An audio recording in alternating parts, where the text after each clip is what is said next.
A very good morning to one and all as we welcome you to the Queen's Park Oval for another interesting battle here in the CG United Super 50 Cup for 2023. As we welcome you to our coverage here on Cricket West Indies and of course with production from 360 TV.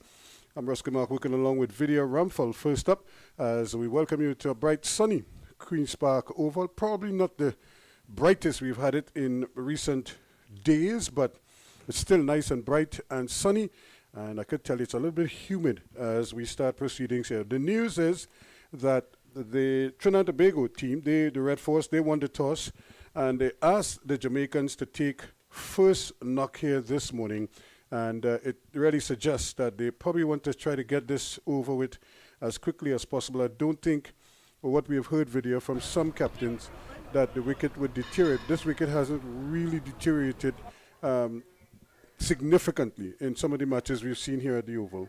No, it certainly hasn't. As you take a look at some of the warm-up that was earlier today when the Trinidad and Tobago team, this is part of their warm-up. The wicket certainly has been very good condition. Remember, out of the first top 10 scores in the competition, 5 of them have come here at the Queen's Park Oval, including the highest score in the competition so far, that 320 for 7. For CCC against Jamaica that came right here. And the average score outside of that outlier is about 265. So it does suggest, and this has happened all the way through the tournament, so it would suggest that this is a real belter here, Ruskin. You'd have enjoyed batting on this one. Not bowling so much. Not bowling so much, that's right. Batting. What I would have done, I would have told the captain, I say, Skip, here with it. I would give you 4 good overs. And then, if you need me later on, then I'll come back and do a thing for you. But in the main, you do your 4 overs and you probably go in the slip or go down to fine leg and chill out and try to contribute that way, because this is the kind of wicket. Now, the thing about it is that I haven't played a lot of like domestic cricket here at the Oval, and what I've found, even though we got wickets that maybe not as prepared as these are, because these have been pretty good wickets. They've given the batsmen a more than even shake here, and the bowlers have gotten something out of it. While it hasn't been prodigious spin, it has been a little bit of turn for them, and they've had to rely on their guile and some of the other tools to get wickets. But I've always found that your fast bowlers do get something out of the wicket, especially early on, and then it basically dries out with the sun on it. And that's it. This was by no means been the fastest wicket here in Trinidad and Tobago. I think that probably would go to Gilbert Park back in the day, when it was nice and flat and hard, so you could run up on that and feel like you could express yourself. Here, more often than not, you try to bowl and contain yourself. You bowl within yourself as much as possible. So we have the 2 batsmen at the wicket, Jermaine Blackwood and Chadwick Walton. And here is Akil Hussain. Bang on target to start things off, and video is going to be so crucial for him to get off to a good start, to try to apply pressure as early as possible. Yeah, it certainly is. Hasn't had a lot of success in this tournament. Just the 2 wickets so far for him. Best 1 for 29, but he's been as economical as always. And he's found a nice spot so far, and I think that is exactly what Darren Bravo would be asking him to do. Even if you don't get wickets, don't leak runs early. He's pulling that nice tight line, the ball curving in towards the middle and off, and then spinning away slightly. A little bit short at this time, but it's so important that for both teams to get off to a good start. These 2, we know, can in fact score quickly. So they can't just get carried away and feel that they have to score, off every ball early on, but pick their spots as much as possible. Blackwood certainly does need some runs in this competition. Blackwood not among the top 5 of the Jamaica batters in the competition. That honor, the honor of the most runs for Jamaica goes to Walton, who's now on strike, 177 runs. Averaging just over 35, Ruskin, and a pretty good strike rate of 90.30. But he's been the one bright spark for Jamaica in this tournament with the bat. And he is such a dangerous customer because he can hit the long ball, and more often than not, he tends to want to do that if we need to throw off the bowler and upset the plans of the fielding team. They're going to pinch a quick single here, and that's good running. We saw that yesterday video where especially from the West Indies Academy players, I thought they rotated strike beautifully. In fact, in this tournament, that probably was the best example of running between the wickets.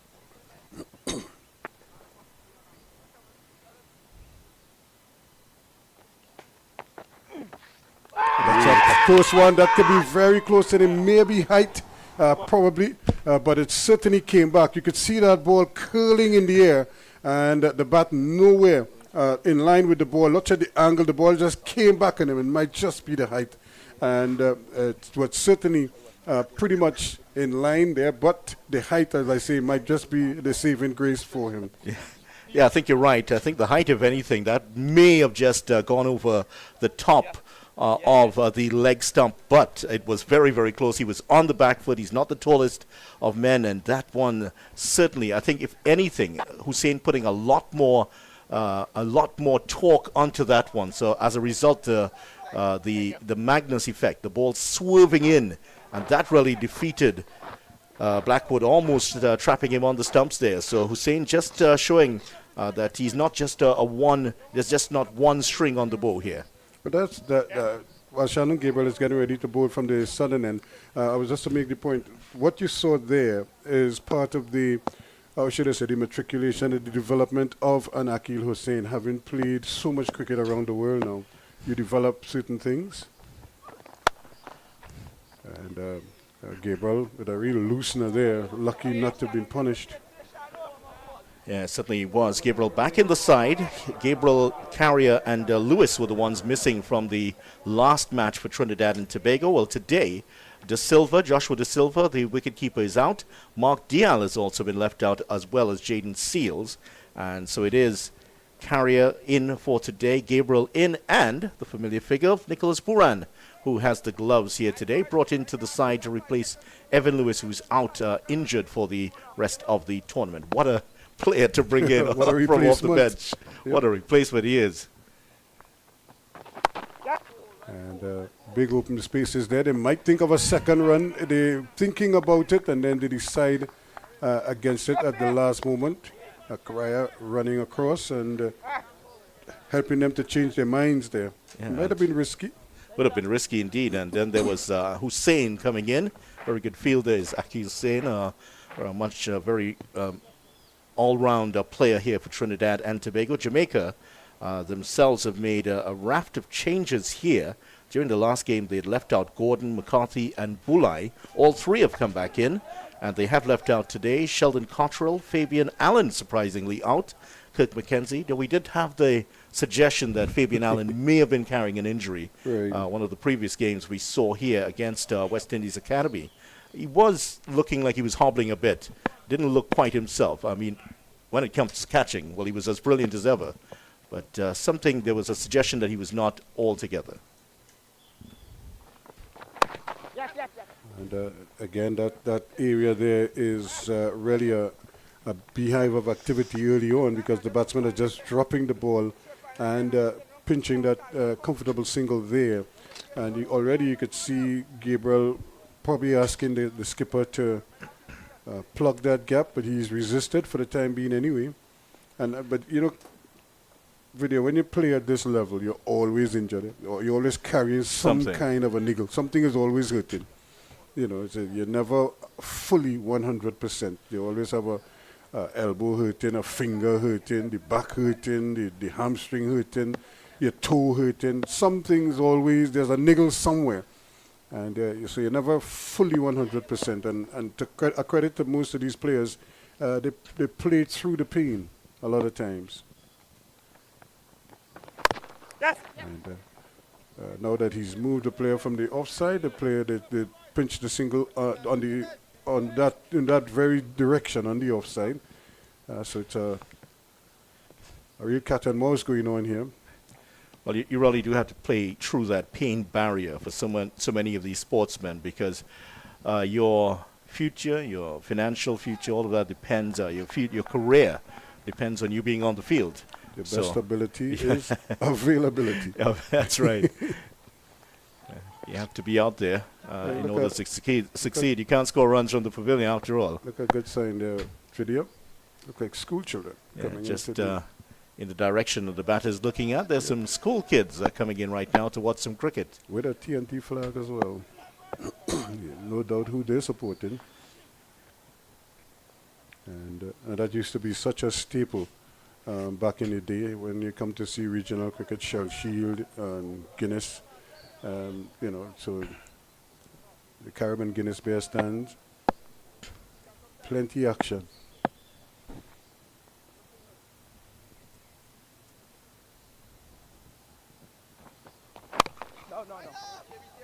Sean Gabriel working up a fair amount of pace here. Still a little bit on the short side. Hasn't really tried to bring the ball up any. Well, that might, that would be the suggestion. But remember, Blackwood is not exactly the tallest of men. Maybe to a slightly taller batsman, that would have actually been a good length delivery. Still, there's not a huge amount of bounce. That still may have hit, ended up just a couple of inches above the off stump.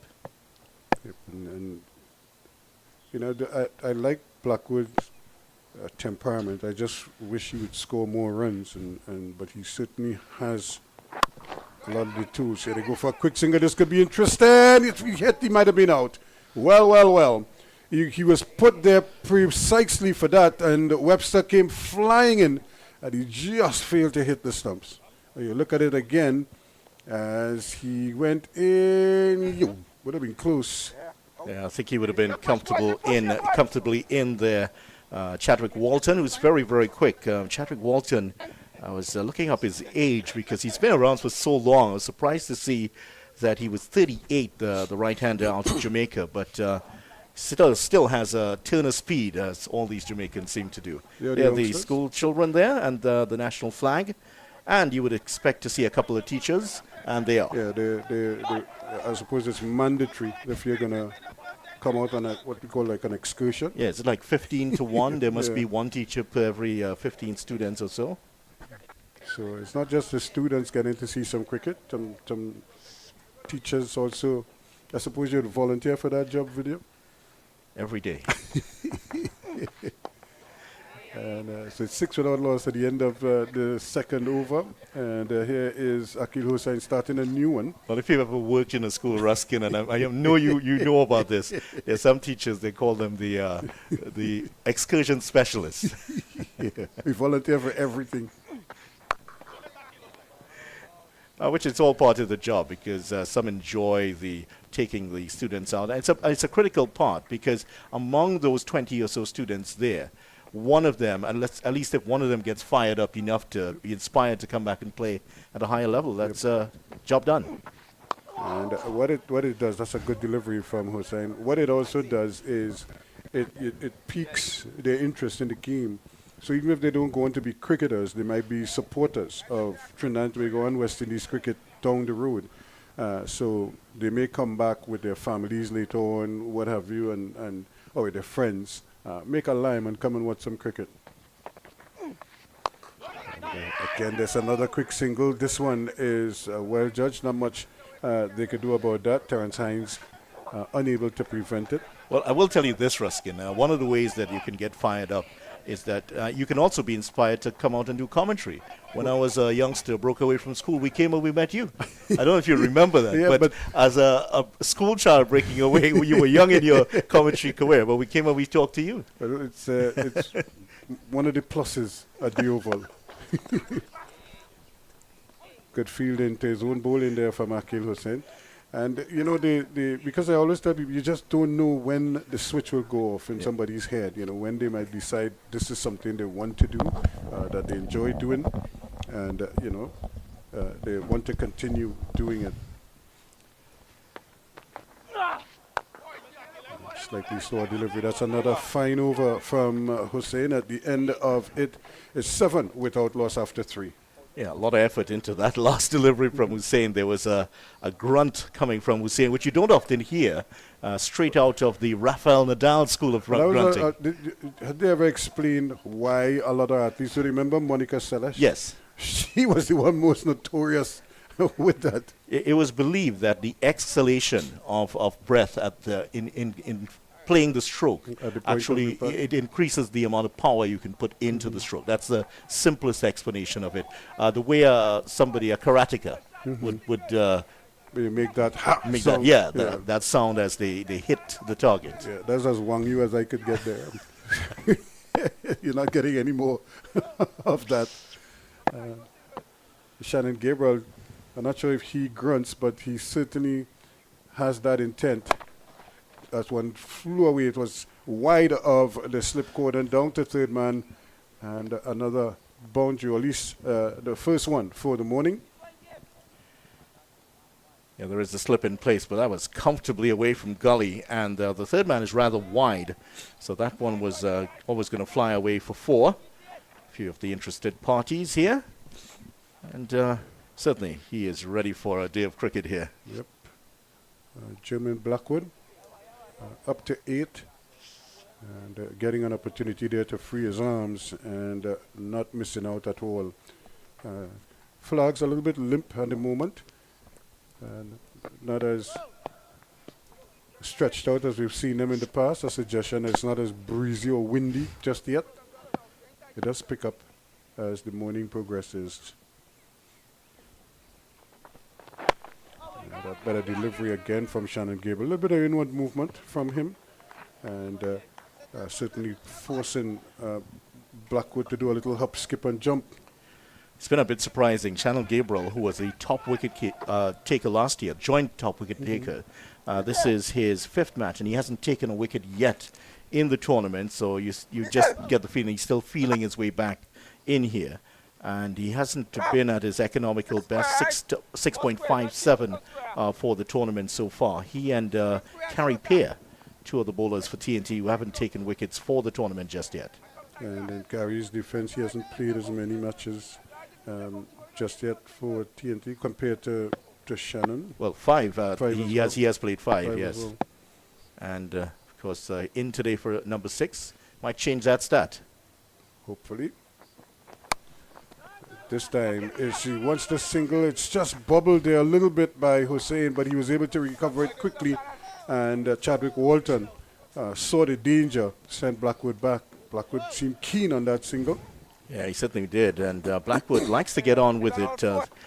We saw him in the last game that Jamaica would have played here. It was a really ugly-looking swipe to a ball that hit his middle stump. And you could have seen the disappointment in the face of Walton. He had a couple words. Of course, you never want to speak to the batsman who's just been bowled, but had a couple words with him about that particular shot. Well, we haven't seen anything in that vein. Maybe a bit more determined here today as we start off Jermaine Blackwood. Well, I would imagine the talk in the dressing room in the Jamaican camp has to be about, showing some pride, showing that Jamaican pride, showing that fight that they're so noted for, and just be sensible. And they're going to get us another single. That's good running, good football skills as well, but no chance there for Webster effecting a run out. Yeah, nice work there from Webster with the right foot. And look at this. Gabriel was there, and not from far, just on the doorstep, he slotted that into the corner. Eric Ten Hag, there's your solution to all your problems at Manchester United. It's surprising that Shannon didn't attack that ball in his follow-through. He just never attempted to get there, even when the batsman, because when Blackwood played the ball, he was basically like he was in the air and he had to start, jump and land and then start to run.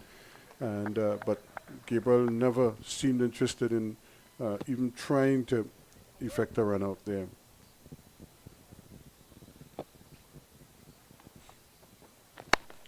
That's a slightly fuller length from him, hitting the outside edge a bit. Chadwick Walton, though, will claim another single. Well, he's walking right beside Gabriel, and you know there's some conversation going on between those two. Quite a feisty. Gabriel would be keenly aware he hasn't had any success in the tournament so far, so he'd love to knock over one of these two. Well, I think it will do his confidence a world of good, and I would imagine Trinidad Tobago will be hoping that he, finds that little bit of magic that Midas touch as they head into the latter stages of the tournament, the playoffs, semi-finals, and possibly a final. They're going to need him and his wicket-taking abilities as well.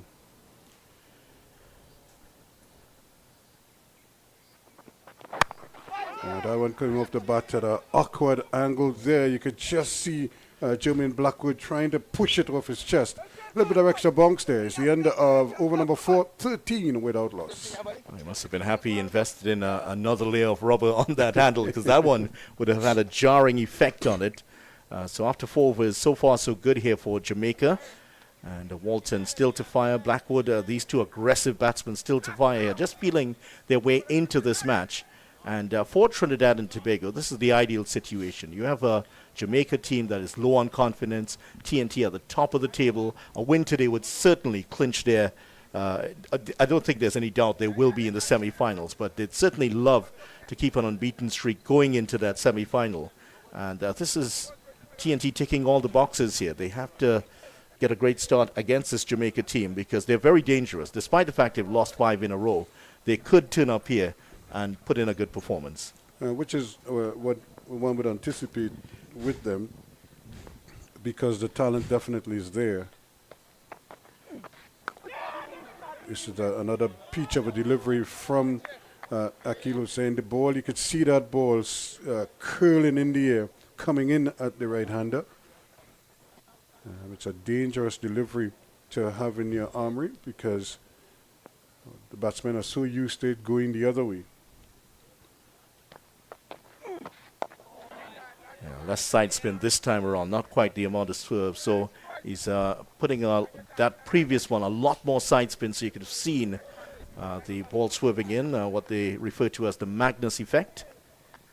And then turning the other way always makes it difficult.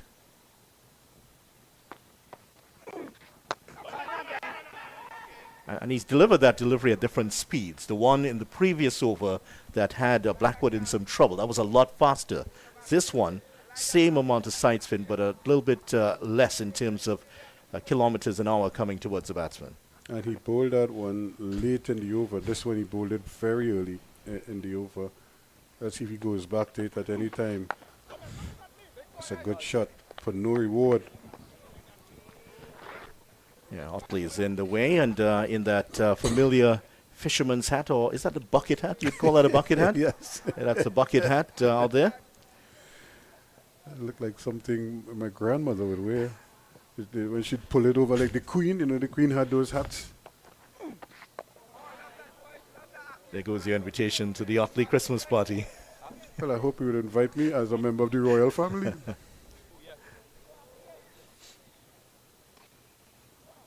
But most players tend to go with their caps now, their peaks, just 1 or 2 with the broad brim. That's a good shot. There was a little bit of danger there, but he played it well, and he got 4 runs for it through mid-wicket. But that was an excellent shot, although there was risk involved. Chadwick Walton showing his class there and picking up a boundary. 17 without loss. That spoiled the over.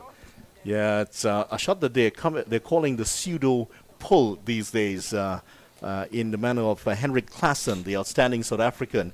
It's being played not with a horizontal bat as you would expect a normal pull shot, but just an angled bat. And it's also not hit from what you would expect about 6.5 meters away, significantly inward. He pulled that one on.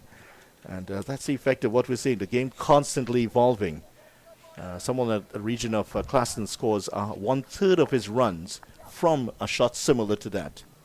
And you've also seen players, normally players that go with the big pull shot, the full extent of the arm. Sometimes now they just turn the body with the elbows tucked in. So it's just to ride the delivery on the way through, especially for quicker bowlers when you don't have time. Speaking of not having time, Shannon Gabriel is one of those. players. And did you see the letter of retirement from the goalkeeper? As I mentioned, Shannon Gabriel, and the both of them played in that Princestown game that won the national secondary schools intercol title. Oh, Cricket. You're referring to the now former national Yep. Trinidad and Tobago goalkeeper Marvin Phillip. Yep, and of course they also won the schools intercol football title. So Marvin Phillip and Shannon Gabriel were stars in that game. Our producer actually went to that school. He was there at the time. I'm not sure if he had an effect on that, but he was at the school at that time. Biggest cheerleader probably, and that's Careless there from Akil Hussain. But they got a single anyway. I drew a one. Would have been the big stopper for Princestown that time. And actually I got a scholarship for Ike at a university in the US. And he always, every time he comes into the country, he would call to say hi and whatever. But he's doing pretty good. Very nice indeed. Mr. I'm trying to remember the coach's name now. Bobcom. Yeah, Bobcom, yeah.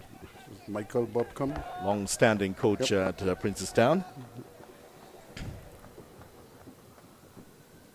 But so far so good. The Jamaicans haven't taken too many risks. They've really been watchful.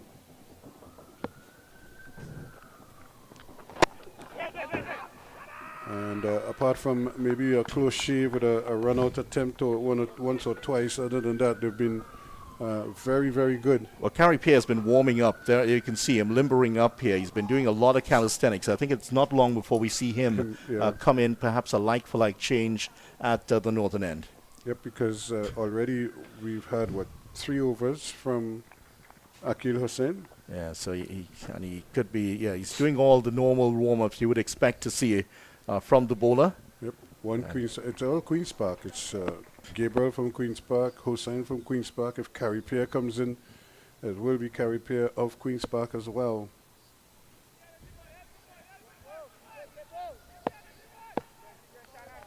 A lot of chatter out there. They're trying to urge Shannon Gabriel to pick a pepper here.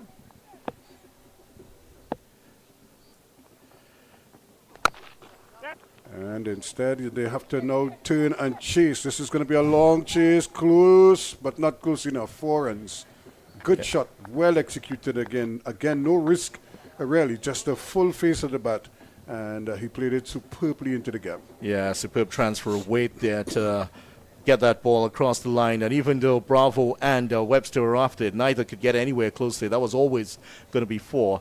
And the placement was perfect, so just far enough away from them. They couldn't track that one down. And that's not going to improve the mood of Shannon Gabriel at all here today. He probably said, don't cheer me on.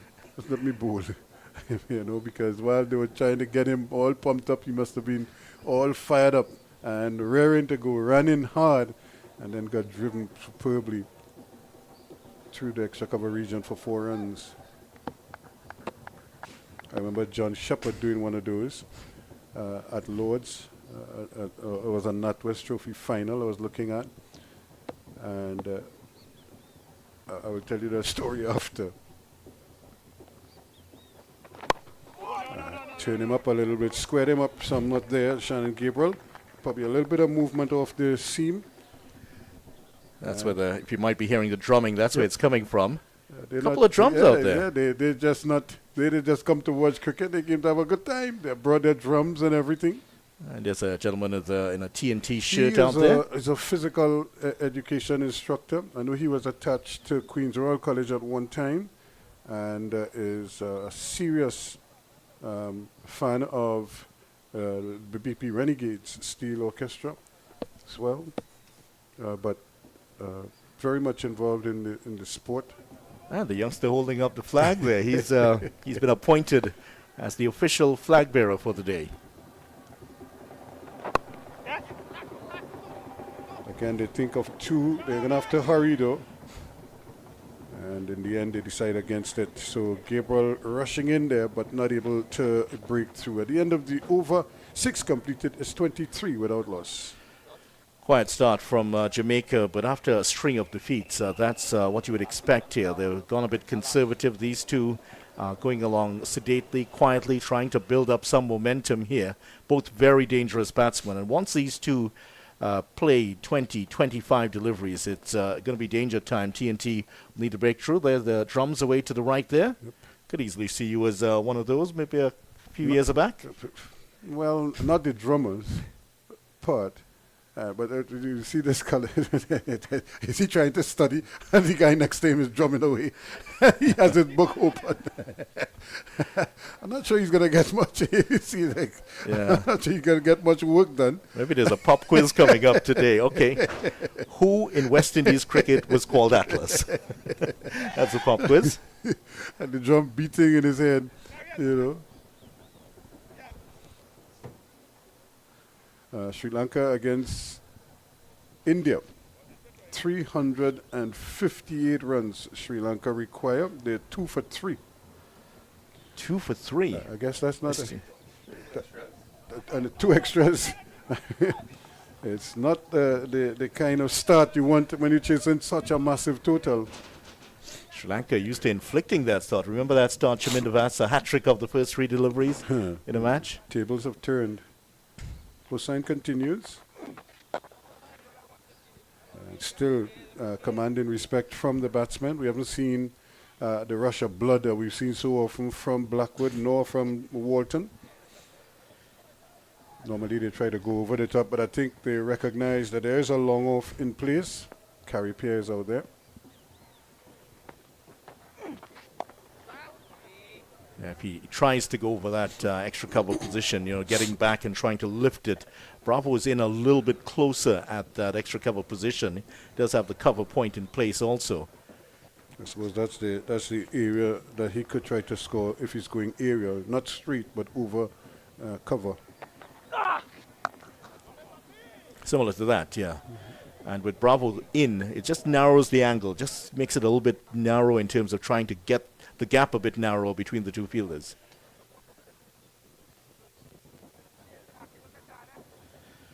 So maybe that's the geometry test that these youngsters would get. This one is in the air. That's gone. That's gone for 6. That's a good shot. He just picked it up.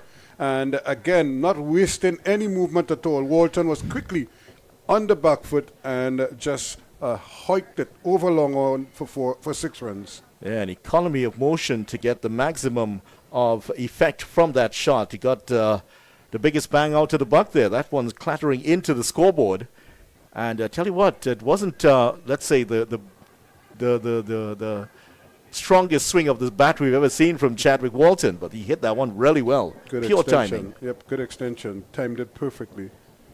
And using the little piece that the bowler gave him.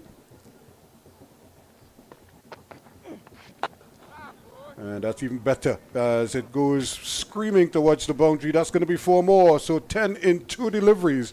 All of a sudden, the floodgates open. Nice shot indeed. This one was a bit fuller, overcompensating. The last one short, this one too full.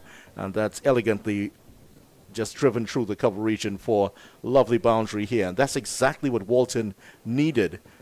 He just has to manage his emotions now. 10 in the over already. And once you go past that 20 ball mark, you face 20 deliveries, your eye should be in now. A chance here for him to cash in. The body is warm. Eyesight's in. Have a feel of the wicket.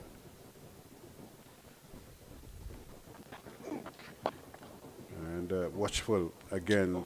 Good respect shown there. That's good cricket all round at the end of the over. 33 without loss after 7. Those 2 boundaries, the 10 runs, that's where the 10 runs came from the over. And Walton looking a lot better now in terms of his strike rate, just about 100. Jermaine Blackwood, unaccustomed to seeing him with a strike rate of just over 50. Usually he is a high fly, he scores very quickly. Trinidad and Tobago, remember, they have a lot of options outside of the pace of Gabriel.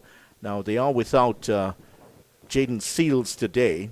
In terms of the pace, there is the medium pace of Keon Webster, who's pretty effective at club level here in Trinidad and Tobago if they decide to go there. Terrence Hines also, who I'm sure he would be bowling before him. I think he's going to Sunil Narine.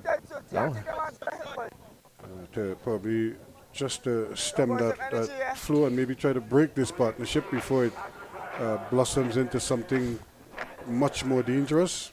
As the Jamaica team away to the left there, just inside the Derek Murray players gallery, named after, of course, the former West Indies vice captain and Trinidad and Tobago captain. Murray would have led the Trinidad and Tobago team to this title, the 50 over title at least, back in the early 1970s. Alec Burns would have been a big star in that team, 5 wickets in TNT's first win over Barbados. Looking for a quick single, Aaron Bravo late. Did he get there? And he might have just got these out. Well. What a way to get out there. Chadwick Walton just hit a big 6 and a superb 4. Just when he looks set, he goes run out for 23. Yeah, that's an unfortunate way to go, but the Sunil Narine pressure coming up here. Nicely driven, and he went through for the single. Bravo got a very nice bounce there, and here's the throw coming in. Walton's looking at the ball. He knows he's in trouble at this point. Puran's there. Gets a bit closer, and let's see. It's away from the stumps. Well, tight, yeah. Yeah, it's very tight. Of course, you can't tell from this direction. But the umpire is in the ideal position, and he says that's out. So that is the end of the batter. He's gone, and Walton has to go back, and he was looking pretty good there. Now he has to depart, 33 for 1. And you would have to say that's probably the of all the modes of dismissal so far this morning, that probably was the most likely, because we've had a couple close shaves before this, as they tried to pinch quick singles, and they kind of made it home, but only just. And on this occasion, he might have been centimeters short. As we welcome in Nkrumah Bonner. Yeah, and Nkrumah Bonner, the 34-year-old, lost his place on the West Indies team at test level, but it hasn't been the best of series for him. Just 105 runs, averaging just over 27 for the tournament, Bonner. And well, it's been a difficult time, not just for him, but all of the Jamaica players here. It just seems that there are a lot of out-of-form players. Even the skipper, Rodman Powell, who's usually at the top of the stats for his team, just 81 runs in the 5 games so far for Jamaica. So it hasn't been the best of campaigns for Jamaica. It's certainly not what they would have expected after winning the title against this very team, Trinidad and Tobago, last year by 3 wickets in the finals. But hasn't gone their way. A lot of players not at the top of their game in this Jamaica team. Bonner it is.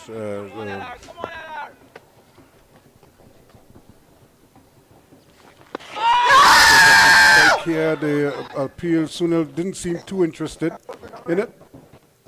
But obviously Nicholas Puran very excited.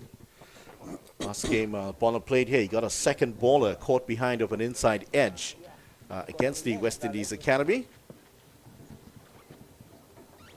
Oh, yes. Not a repeat, though, thankfully for him.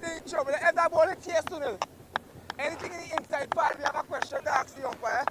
Yeah, well, you hear clear instructions. Clear instructions. Yeah. I don't think that's really meant for Sunil, more for Bonner. Don't get hit on the pad. Bonner just nonchalantly will get the single, though. But just playing on the minds of they're keenly aware that Bonner is out of runs here. So just reminding him that anything struck on the pad here, you might be on your way. Yep. So don't get hit on the pad. That's the lesson from that little discourse there. You could hear almost everything that is being uttered. Well, of course, the stump mic set up by our producer, Jason Passard, the former Princestown student. Yep. Number 1 fan. Number 1 fan also.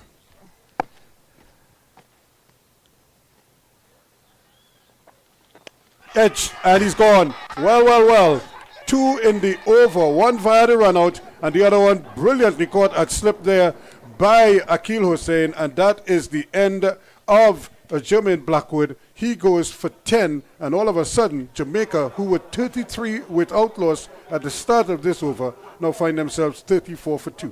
That's the Sunil Narine effect, a run out and a catch here. This one, the one just going the other way, and nicely taken there at slip. And Puran celebrates along with Akil Hussain. Hussain is known for his celebrations, and that was a different variation on his normal celebration. But a good catch, taken low down to his right, and that is the end of Blackwood. His poor run with the form with the bat here continues in this game, out for 10. 34 for 2. The over started at 33 without loss. Now a couple of wickets, just one run being added. Here it is again. Very good catch. Yep. Good height too to complete it. So excellent work by Trinidad and Tobago. What a bowling change. Well, that's Narine's 10th wicket of the tournament, so he continues to move up the standings in terms of the wickets taken in the tournament. Before the match, of course, Yannick Carrier, 14 wickets in the tournament so far. Narine is now level with Daryl Cyrus of the Windward Islands on 10 wickets. Of course, Narine has a better average and a better economy rate than the Windward Islands spinner. So we have 2 new batsmen at the wicket now. Andrew McCarthy is the new batsman. And are you surprised that he's persisted with Akil Hussain? Well, the majority we've seen maybe up to 5 over spells bowled here at the Oval. That's the most I've seen here throughout the match. Well, of course, a couple of the spinners have bowled out. But we saw Carrie Pierre warming up, so we thought by now he would have been in the attack. But he has to wait as Akil Hussain, well, probably 2 because the danger man has gone because we saw Chadwick Walton hit him up for a big 6 and then executed a splendid cover drive the very next ball. But he's out of the way now, so he'll be back to plan A.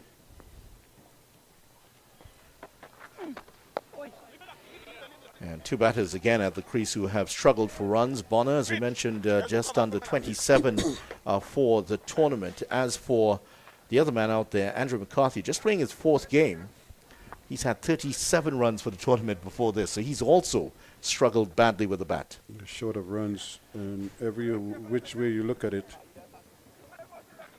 So now they are going to make a little adjustment. Darren Bravo comes into that very short extra cover in a catch-in position.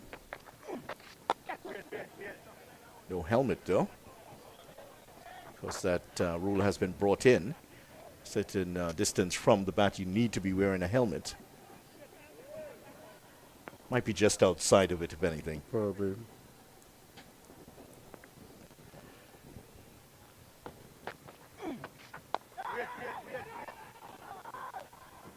Can't capitalize there. Got a little bit of width there, but not able to make, or not able to pierce the field. Did make good contact. Well, when you're out of form, those things happen. You get deliveries to you just that conservative frame of mind, just trying to preserve your wicket rather than take the opportunities offered. And another good delivery from Akil Hussain, keeping things very tight indeed now. No run so far off this over. Can you finish it off as a maiden?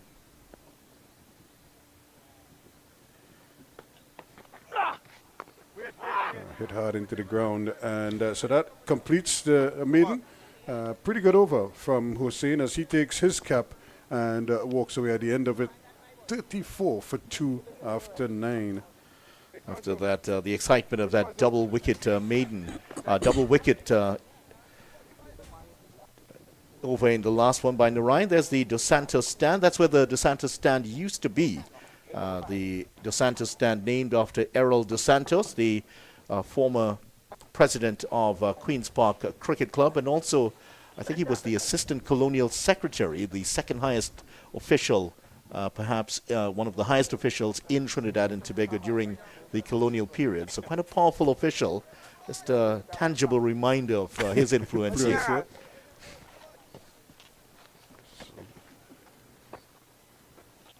There's another breach of a delivery there that causes all kind of confusion there for McCarthy, and he gets a boundary. Well, 4 runs. He didn't seem to be in any kind of control there, and the ball almost hit the leading edge and spooned away, but well away from everyone. And down to third man for 4 runs. Yeah, he didn't pick it at all. That's the one going away from him. Tried to play across the line of it, and that may have gone to a gully there, but it went with such speed. That was the interesting thing about it.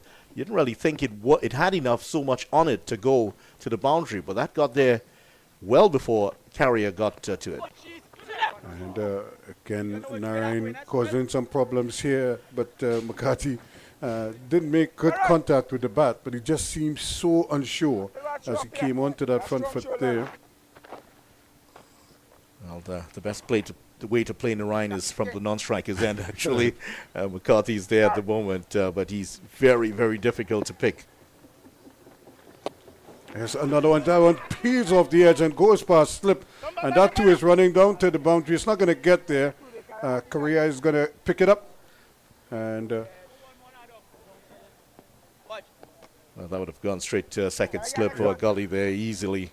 so maybe now they will employ the second slip. That's what they're asking for. Jason Mohammed is going to do the honors. Yep, indeed. Well, the horse has bolted. Mohammed going to that slip. In fact, Hussein had offered to give him the first slip position. He says, no, I'm going to go where the firing line is.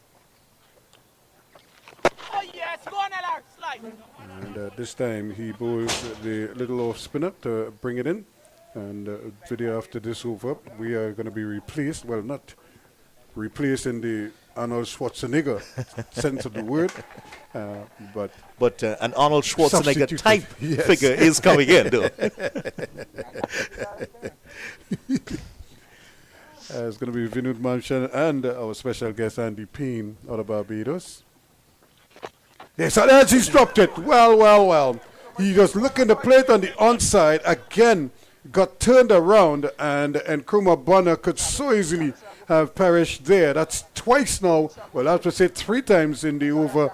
He's hit that edge, and it just doesn't go to hand. Well, this one went to hand. Ooh, he just didn't hold on to it. Yeah, it was way to his right there. There's a bit of a gap between those two, and just to the right, you would expect Hussein to have held on to that one.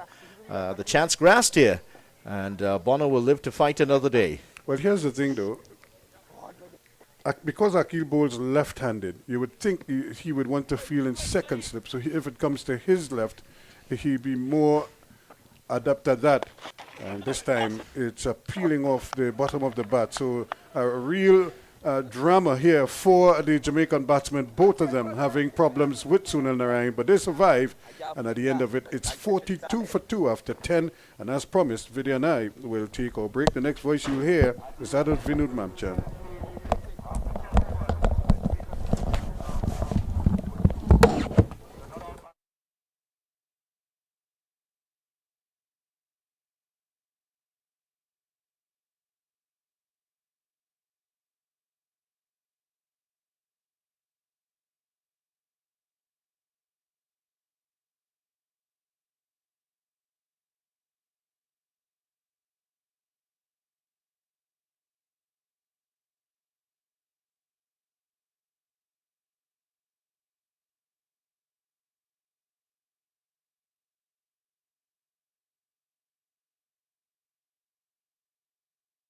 Thanks a lot, guys. Ruskin and, of course, Vidya Ramphal this morning. 2 deadly opening bowlers. And they've left Jamaica in a spot of bother at 42 for 2 after 10. And let me say good morning to everyone in Maple. And, of course, our man here, Andy. Good morning, Andy. How are you? Good morning, Vino. Good morning to all our viewers. Pleasure having me here. So it's 42 for 2, and Yannick Carrier, as he likes to be called. It's a good delivery going on with the arm and pushing forward tentatively. on that occasion with Bonner.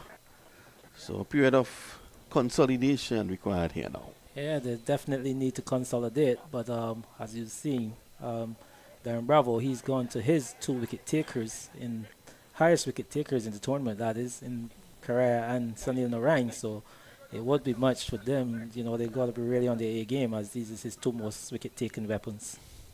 Yeah, and they've delivered more often than not. Driving beautifully through the offside. And the Bonner will just want to feel that ball onto the bat a bit. Over pitching on that occasion. Yeah.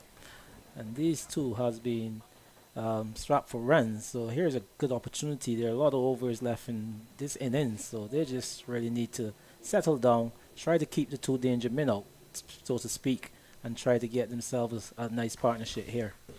The thing about it is when you keep those 2 danger men out, you keep out 20 overs. Bit uppish.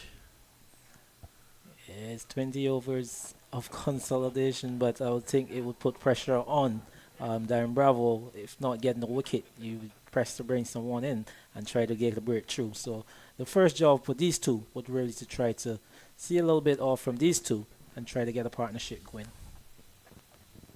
So McCarthy and Bonner both still looking to find form.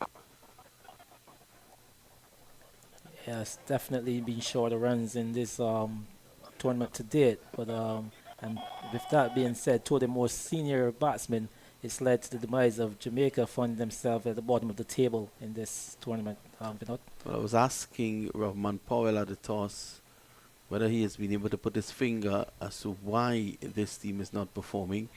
And he was telling me that he has not been able to do that just yet. But he thinks they're much better than they are. Cut away for 4. Through backward point, you can see McCarthy delaying the shot to get it away from backward point and into the boundary for 4. The guys with the drums, they've put it down. A lovely cut shot there on SA by McCarthy. A little short and wide by Correa on that occasion. And he found the gap and placed it perfectly past that backward point to bring up his boundary. And I'll give him a lot of confidence.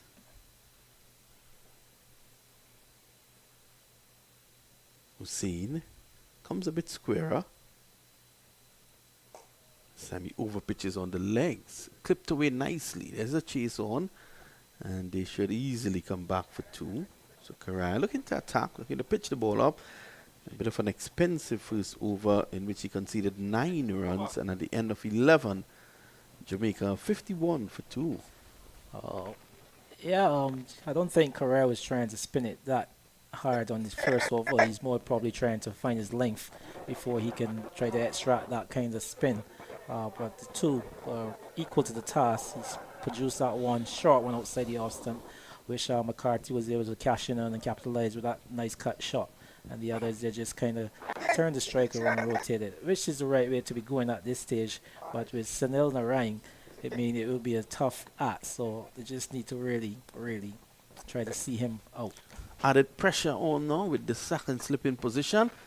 And there was Bonner backing away, looking to crash it through the offside, probably looking to give slip catching practice to Jason Mohammed, who fell to his knees there. He's at second slip. Yeah, such a dangerous customer, Sunil Narine. I mean, he's enticing these guys into all kind of cut shots, but the ones when he brings them forward, you can see how difficult it is. That turned in sharply. What a variety he's each way right now, Sunil Narine. He's been offering that arm ball with a drift, but now he's bowled a traditional off break. And it looks like Bonner in all kind of trouble with that one. Yeah. Bonner didn't know too much about that. Here's the Narine.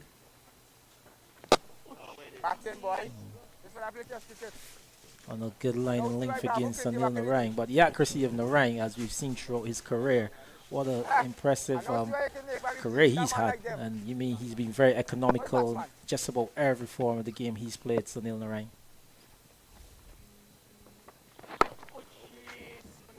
Fine on target. Very good. Again. Very good delivery. And there you can hear. You like him, Sunil? You should not drop him and drop him, though.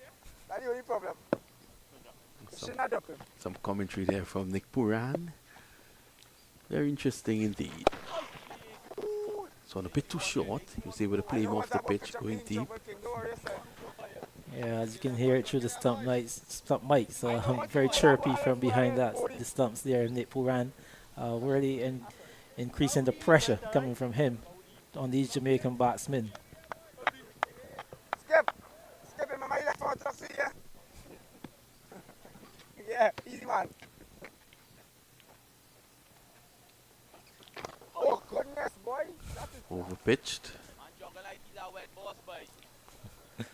And a lot of talk, a lot of chirping, as Andy's saying, is going on out there. Brings the over to an end. And at the end of it all, the score is 53 for 2. Yep. But another glorious year here in Trinidad and Tobago on this Queen's Park Oval. The sun is out in all its glory. Good to see the school children in. Conditions look very good. I saw you there at the toss this morning. Video, what you thought of that pitch this morning when you were out there? Yeah, it's pretty good for batting. Mark alluded to it earlier on. I think he was spot on when he said that it's a pitch that's not going to crumble that much. It's pretty hard. It was pretty hard this morning. And obviously these guys should have enjoyed the ball coming onto the bat. And probably this is why Bravo has gone for the spinners very early. Yeah, it seems the type of pitch you want to be batting on if you're avoid for runs. You haven't seen a lot of sideways movement when Gabriel was bowling. I mean, he bowled some very quick deliveries into the pitch, but they didn't offer that much of a sideways. So this is where the batsman with the water be playing if you're short of runs on such a surface. This time this is driven beautifully through the offside for 4, given too much width on that occasion. Bonner just cashed into that a little bit over. No, it seems to be McCarthy, sorry. A little over pitched again by Correa, and he was into it in a flash. Hit that one through the covers. Good placement as well, Vinod. Yeah, because I think that the ball drew him into that placement, so to speak, because it was wide. He was able to get it way away from Jason Mohammed, who is down at long off. Much better line. Yeah. It's caused Bravo to now place the sweeper in place to give Correa a little bit of protection on that offside. So he's got a slip, backward point cover, extra cover, sweeper and that, and then the long off on the boundary just in front of us here.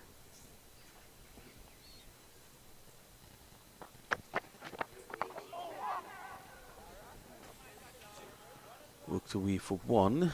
That's good batting on the part of Sean McCarthy. Seen him increase the feed on that offside, and he's just worked that one through the mid-wicket area, vacant mid-wicket area for an easy single to just rotate the strike. McCarthy has been very positive. But that's good. Correa. He's checking the shot. You can see Bonner not in the best of form. And they're just checking the shot on the offside. McCarthy, on the other hand, might have gone for an expansive drive after that delivery. But you can see Correa looking to attack. Yeah, He has enjoyed his bowling in this tournament so far. He has been attacking, and he has gotten the rewards. Hence, you can see his method of bowling. He is attacking. Here he goes again, pitching it up. He wants that breakthrough. End of the over, is it? Yes, it's the end of it. And at the end of 13, Scorpions looking to come back. They're 60 for 2. Yep. A good over in terms for the Jamaica Scorpions batting. Good shot that by McCarthy, that cover drive, and then just rotating it through the mid-wicket area. So just picking off a few. So it's 5 to 11. The clock says here on the Brian Lara Pavilion, which means it's just only an hour and 5 minutes to Vidya's lunch. I was told you're good friends with Vidya Ramphal, and I've noticed that you've spent some time with Anil Lakan. Stuck on the pad, that looks good, he's gone! The king has struck, and that's the end of McCarthy. Very well bowled again by Sunil Narine. He's by on target. You see McCarthy just trying to turn that one, but just nice and straight by Sunil, and he had no chance, giving umpire Gregory Baffert not a Let's have a difficult look. decision to make at all. Yeah, that was plumb in front. He was playing across the line, and the Narine has struck for Trinidad and Tobago. And I think that was really, I think even McCarthy knew that he was gone from the time he missed that. As the Jamaicans have lost their third wicket just when they were forging a mini partnership. They have been able to strike. The players, the water cart may be coming on now on the stroke of 1 hour's play. Well, just about 4 minutes shy of an hour. They're going to use the opportunity to have a drink, and then we take a short break. We'll be right back.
And we are back live here at the Queen's Park Oval. The TNT Red Force team taking on the Jamaica Scorpions. The Jamaica Scorpions being inserted to bat here by the TNT Red Force, 60 for 3.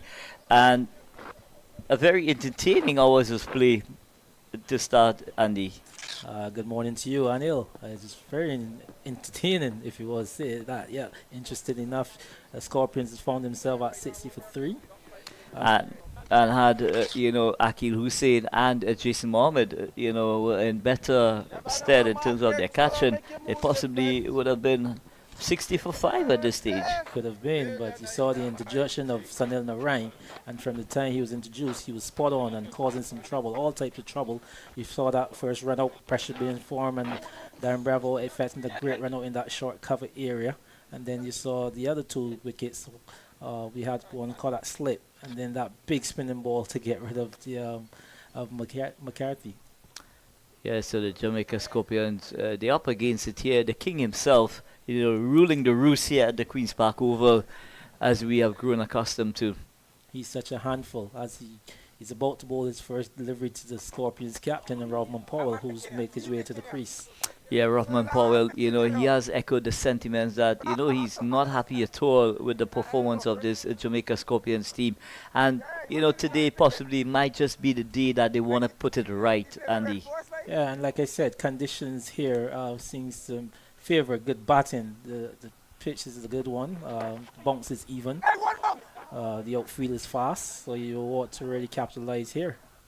Yes, and Narine, from the moment go, he gets to work Andy, and at any stage, any tournament that he's playing in, he's always a handful. Yeah, I've alluded to that a bit earlier. I mean, he's so economical wherever he goes, all around the globe. He's known for that.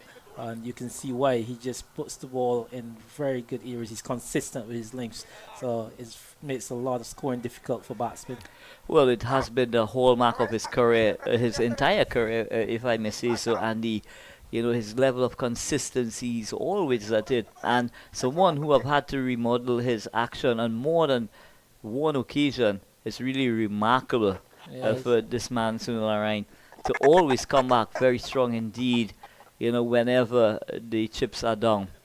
It's testament to his character. I mean, to be able to find yourself in those situations and to be able to bounce back each and every time and still produce the kind of form that he brings with him. And more importantly as well, Andy, maintaining that respect that players around the globe, that has for him. Yeah, no, can't go unnoticed at all, son in the ring. As economical as he is, he brings that over to an end again. And the Scorpions, 63 for 3. Sunil Narine, he's got 2 wickets for 14 runs off of his 4 and really enforcing pressure on the Scorpions team. Yeah, putting some tremendous pressure indeed on the Scorpion batters. But like I alluded to earlier on, Bonner getting a chance through that first slip position there between Akil Hussain and Jason Mohammed. It just bisected them, and Sunil does bowl with a bit of pace as well. When it takes the edge, it normally takes off, and to me, the pace at which it came off possibly just defeated Akil Hussain in company with Jason Mohammed. But he lives to fight another day. He's going to be on strike. It's going to be Yannick Karaya. Not having the best of starts in this game. 2 overs is 16, but he does have that wicket-taking ability. As proven throughout the competition, during the duration, as a video would have told us earlier, he's got some 13 wickets to date in this competition, and his all-round form 14. So his all-round form being very good. Korea. Yeah, he's gotten 2 fivers and a 4, 5 by 5 and 4. Looking to add to that wicket tally, Yannick Karaya. Well, he should be very. His confidence should be good as he's bowling against Rothman Powell, who hasn't been having the best of times against like spinners in this tournament. So he should be feeling very confident going up against him. Yeah, Rothman Powell is the kind of player, big occasion players I would want to refer to him. Rothman Powell will want to etch his name somewhere here in the scoring book. Possibly an unbeaten 100 here today. What would be a better time than now? He's against the leaders in this tournament. So if he can etch up a big score here, certainly that will do his confidence the world of good. And I think he will also transcend that confidence throughout the ranks and file of this Jamaica Scorpions teams as well. Yeah, Anil, I'm very surprised coming off winning the championship last year to find themselves in this position at the bottom of the table. I mean, when you look at the construct of their team, they've got a very good balanced team. So to find themselves in this position. Sometimes, Andy, it's not something that you could possibly put a finger on, but you just got to continue to believe in the work ethics that you have and the manner in which you prepare, and the results will start coming your way. Yep. As I'm sure this Trinidad team, a very experienced team, I'm sure they'll be putting in a lot of work. Anil, and you'll be down here at this Queen's Park Oval a lot, and you've seen a testament to their position in the standings. Well, it's excellent work going on with the backroom staff, taking pride in what they do, and more importantly, the work ethics of the guys themselves has been very special indeed. Correa. Flight to delivery again. This time you see Bonner playing this one down to the long off reason to pick up a single. Another over has come to an end. At the end of 15, they're 65 for 3. the Jamaican Scorpions. Yeah, so a mini recovery of some nature taking place between skipper Robman Powell, just on 4 at the moment, and Bonner on 9. But with the spinners in operation, and they're going to be squeezed, by skipper Darren Bravo, knowing these players exceptionally well. They seem to worked out exactly where they want to attack these guys and them. And with Sunil Narine on top of his game, it's going to be hard work indeed to keep him out. So he's on it again. Oh, the pace of Narine defeating Bonner again. As you alluded to that pace a bit earlier. That one was onto him and threw him in a hurry. Anil? And it's for me, Andy, it's a bit of a nothing shot in that all you could do is possibly get a single. And a loud appeal, but just getting strike outside the line of the off stump there. Bonner trying to take him from outside the off stump and looking for that gap on the onside, making no contact whatsoever, but just being struck outside the line of the off stump. Yeah, you could see, we're seeing all 3 sticks there, so that's a clear indicator that ball was hit outside the line of the off stump. This one is played off the back foot, and what we're seeing from the likes of Bonner, he just seems to be sitting back, trying to pick the deliveries off the surface, and that quicker carry ball from Sunil will trouble him, especially when it's up a bit fuller in length, because he's not really going forward at all. He's just sitting back, waiting to see what the ball is doing and reacting to it when it's pitched. And Sunil Narine is such a really customer. Oh, you can see the length on that one this time, albeit to Powell. But he's always there or thereabout, Sunil Narine, causing trouble. So you saying you would like to see Bonner play him a little bit more on the front foot, but you think if he's not picking it with those 2 men behind the wicket, he's just a bit doubtful. Well, he's got to cover the inside edge. Seeing Powell just trying to sweep that one from the Narine, just bobbling up to the short fine leg area where Shannon Gabriel is, Robman Powell. Yeah, skipper Robman Powell feeling the effects of the pressure out in the middle, trying to just break free here at the Queen's Park Oval, attempting that sweep shot. It gets a top edge but hasn't travelled to Shannon Gabriel at that short fine leg position. This one. Narine really getting through these overs again, so he's now completed his 5. The guys are 66 with 3 after 16, the Jamaican Scorpions. But you can see the each way movement from Narine. He's spinning the big off break. He's got that current ball, like you said, the drift, the arm ball. So he's really creating a lot of problems for these And batters. I tell you what, Andy, I've seen Sunil bowl on so many occasions, but today it just seems to be, everything just seems to be coming out right. And it doesn't signal good times to the Scorpion batters at all. But at this stage, I'm sure Darren Bravo will possibly want to take him off and get one of his other spinners on as well. You don't want a repeat of what happened at the UB Spec ground, where the skipper took the opportunity, in my opinion, to bowl out his strike bowlers, and then at the back end having to depend on some part-timers, which was taken to the cleaners. Yeah, but this Trinidad team has got such variety. You haven't seen Pierre Cummins yet. Oh, no ball signal from Correa. He overstepping on this occasion. You can see Duguay just got the outstretched arm to say that he's going over, but that looked dangerously close to the edge as well, Anil. I felt that it possible had taken the edge.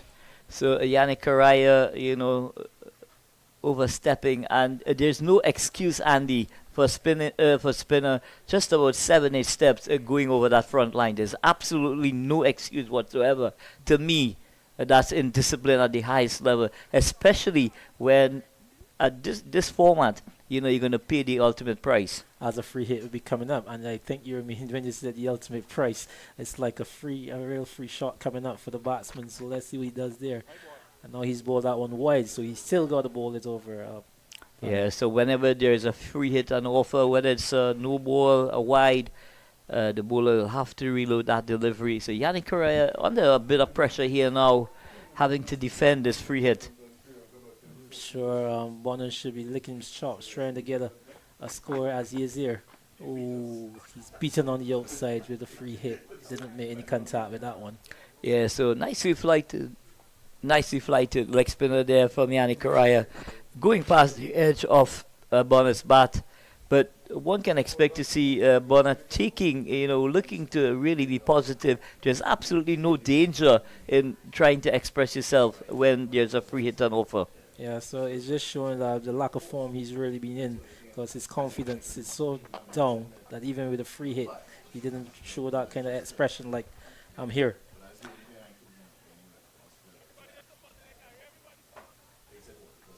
So 68 for 3. It could have been a lot worse than what it is at the moment. Couple chances going through the slip region. And as you said, it looked like that no ball would have taken the edge of Bonner a bit earlier. So again, it's what we can call pretty much of a half chance. But the Trinidad side, you can see the experience in them. They're just believing. You can see the enthusiasm in the outfield. They're all over these guys. Well, I tell you what, Andy, one of the hallmarks of this Trinidad and Tobago team, and in the history would show that these guys do really gel well together, and they play as a family, and that's a very key component, in this composition of this team. You can see that camaraderie out there amongst them. Oh, not a good delivery this time, an offer by Correa going past the outside edge, well taken behind there by Puran.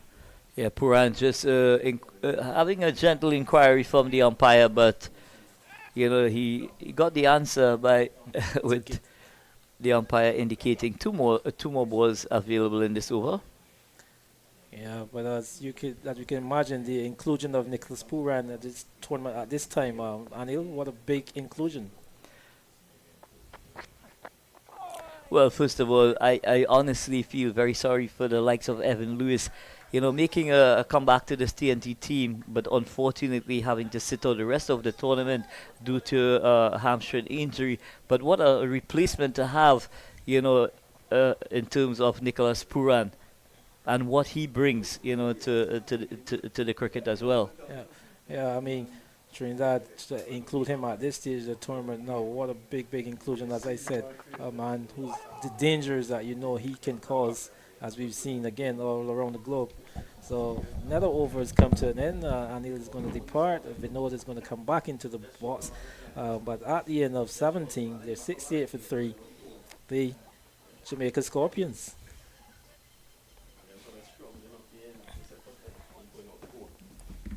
So we're going to welcome back Vinod. Vinod just took a emergency break, but he's back now with us. Yeah, thanks a lot. Yeah, thanks a lot, Andy. 68 for 3. To run with a 4 at the moment. That's not the important thing. Looking at this track here this morning, Andy, what do you think might be a good score? Well, the Jamaican Scorpions haven't been doing very good, but like I said this morning, with all these conditions and coming here and taking first knock, you would award a score of somewhere in the region of 280 to 300. But where they find themselves now at 68 for 3, and Sunil Narine, the type of form that he's in, he's really put a hold on that for now.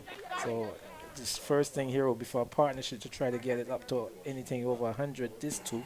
And then we could really try to think what will be a good score here. But 200 will be projected by me at this stage right now with these conditions. Well, the skipper is in there, and he needs to play a big hand. When your team is struggling, you have to put your hands up and say, look, I'm going to lead. Here's Narine. And you're getting commentary from Nicholas Buran for every single delivery. It's keeping them entertained out there. Such a chirpy customer, poor, and these guys will play a lot together over the period of time that they've been having their careers. All these guys will play for the West Indies team. Good delivery, squares him up again. The ball drifting.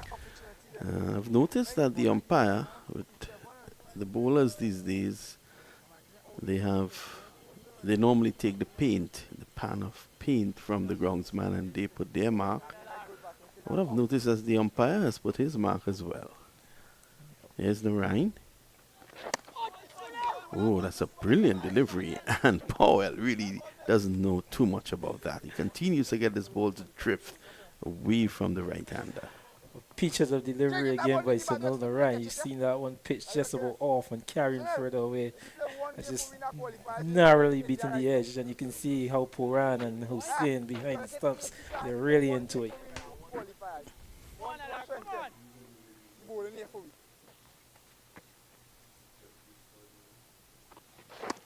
Oh, what a repeat. Oh, he's really got this one talking. Well, Nicholas Puran is having a lot to tell his white ball captain.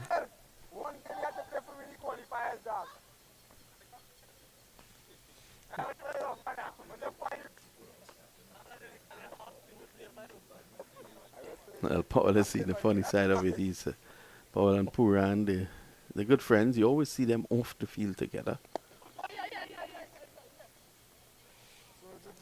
Just worked that one just behind square to pick up a single to get off strike. So at the end of Sunil Narayan's 6th over, 2 for 18, is at 23 dot balls. So he's doing a job here, and a good one at that. At the end of 18, it's 71 for 3. Yes, you've made the comments as to where the umpires have made their mark. So the umpires for today's game is William Dugate, and with him you've got Gregory Braffett, and it was interesting to see them marking their positions there at the paint a bit earlier.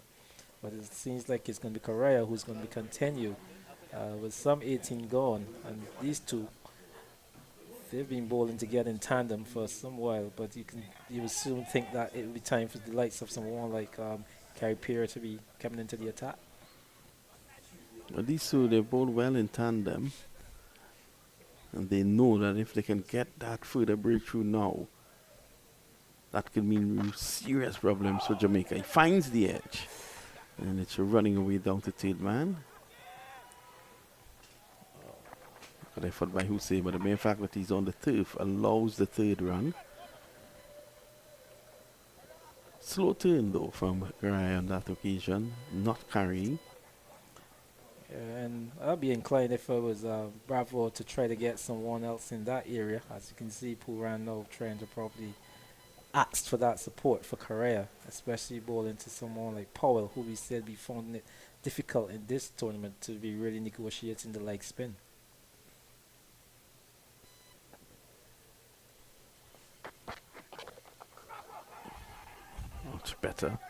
Much better from Powell. His call is 2. Hines can't stop it. Yeah, that one was a bit overpitched by Correa, trying to spin it again. Well played through the cover by Bonner. That was. But how impressed you've been with Correa so far in this competition? Yeah, I'm very impressed with him. Yeah, he has really bowled well. Those fifers, I think he has had 2. And he continues to show that he's a wicket taker more than anything else. Yeah. He's also shown, well, he started his career as a batsman who could have bowled a bit, played for the West Indies at the 2009 World Cup in New Zealand as a batsman. Played with the likes of Jason Holder, Jermaine Blackwood, who played here this morning, Shane Dorridge, Craig Brathwaite, John Campbell. They formed the core of that team.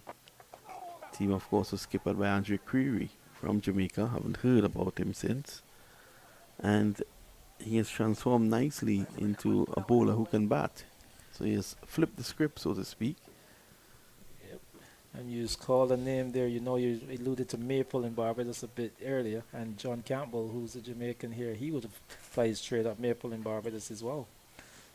So luckily he's in a little bit of out of the cricket in the meantime. But hi to John wherever you are. We enjoy your time at Maple in Barbados. But Correa, he's changed his grip a bit. He's still a very effective batsman, as we've seen in this tournament even as well, Vinod. He adds a lot with the bat. Short, and he's able to swing it away. More of a slog sweep, down behind square for 4. So again, Correa pulling that one down a bit, looking to overcompensate. The previous delivery was pitched up. Yeah, and you can hear Bravo telling his players, don't relax. Now, speaking of Riyad Emirates at the other venue on commentary and was asking him about what we have seen in recent times. Well, over the last few years in the region, from the West Indies team come down, they tend to get through the top order pretty quickly, and the tail end comes in, the lower order and the tail enders, they come in and push the score along to mammoth proportions. So I was asking him what is the reason for that, and he said it's simply about just losing focus and waiting for something to happen because you know you would have done the hard work already. I questioned as to whether it was a matter of fitness. He said no, he doesn't think so, but it's about losing focus. End of the over, by the way, and at the end of it, the score remains, what, 82 now? Should be 82 for the loss of 3. Very interested observation by Rayad, and you know the experience that he's carried, and he would have played a lot of cricket and seen a lot of that on a lot of occasions, and I could only share his sentiments. And sometimes you find it starts to that relaxation. It starts with the captaincy when you know you're in the ascendancy, and sometimes you just need to enforce that pressure, and sometimes you just start to have that relaxation from there in the middle overs, and that's where the teams just start to force partnership. The pressure eases up, batsman gets a lot more comfortable, and let's say you find yourself you've in a position where you ask yourself, how did I get here from where I was? Yeah, I tend to agree with that. Well, you've called it, and you're getting it. Carry pair, the third of the spin trio. He's in now. Left arm orthodox. He's going to take up the attack from the Paralara Pavilion end, southern end of the Queen's Park Oval. Pierre, a very accurate bowler. We were privileged to see Kerry Pierre in Barbados in his junior years. He played some club cricket over there as well. But to see this young man come on leaps and bounds and to force his way into this Trinidad team, strong Trinidad team, we've got the likes of Sanil Narine and Hussein, and to be forming the partnership with these guys is very impressive by the young man. Well, I think they said a trio, but it's a quartet. A quartet. I forgot Akil Hussein. So you have 4 spinners in operation for TNT today. Here's Pierre with his first delivery. And Powell, who has had his struggles with the spinners, I think he'll be relieved that Sunil Narine is out of the attack. I might have given Sunil one more. Yeah, especially with this pair, you would think you want to enforce that kind of pressure with a player like Narine. But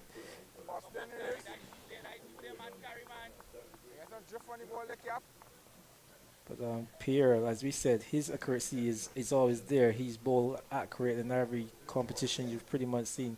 He's added a little bit more variety to his bowling since I've last seen him. So it's very good to see him, maintaining his play in such a formidable Trinidad and Tobago team.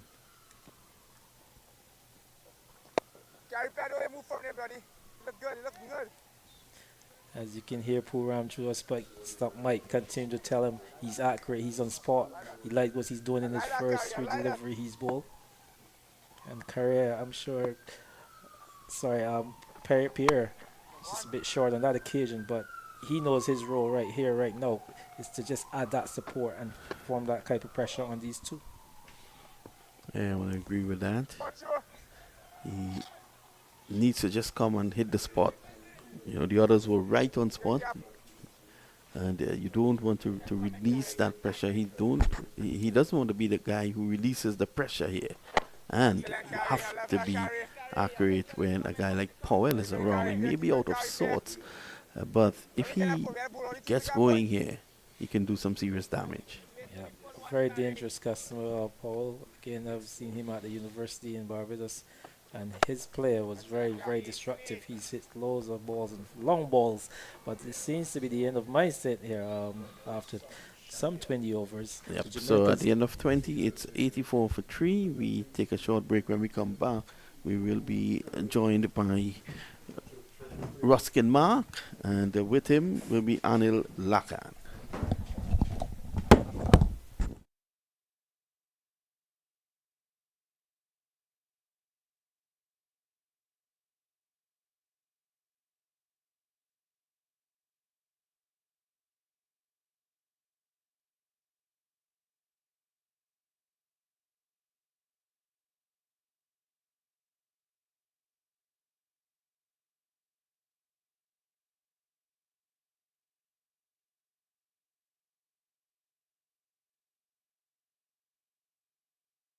Thank you very much as we get ready for another over from Yannick Correa, or Carrier as he prefers to be called.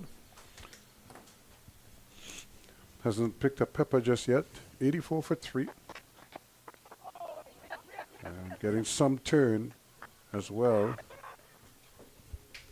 So welcome the one and only Anilakan.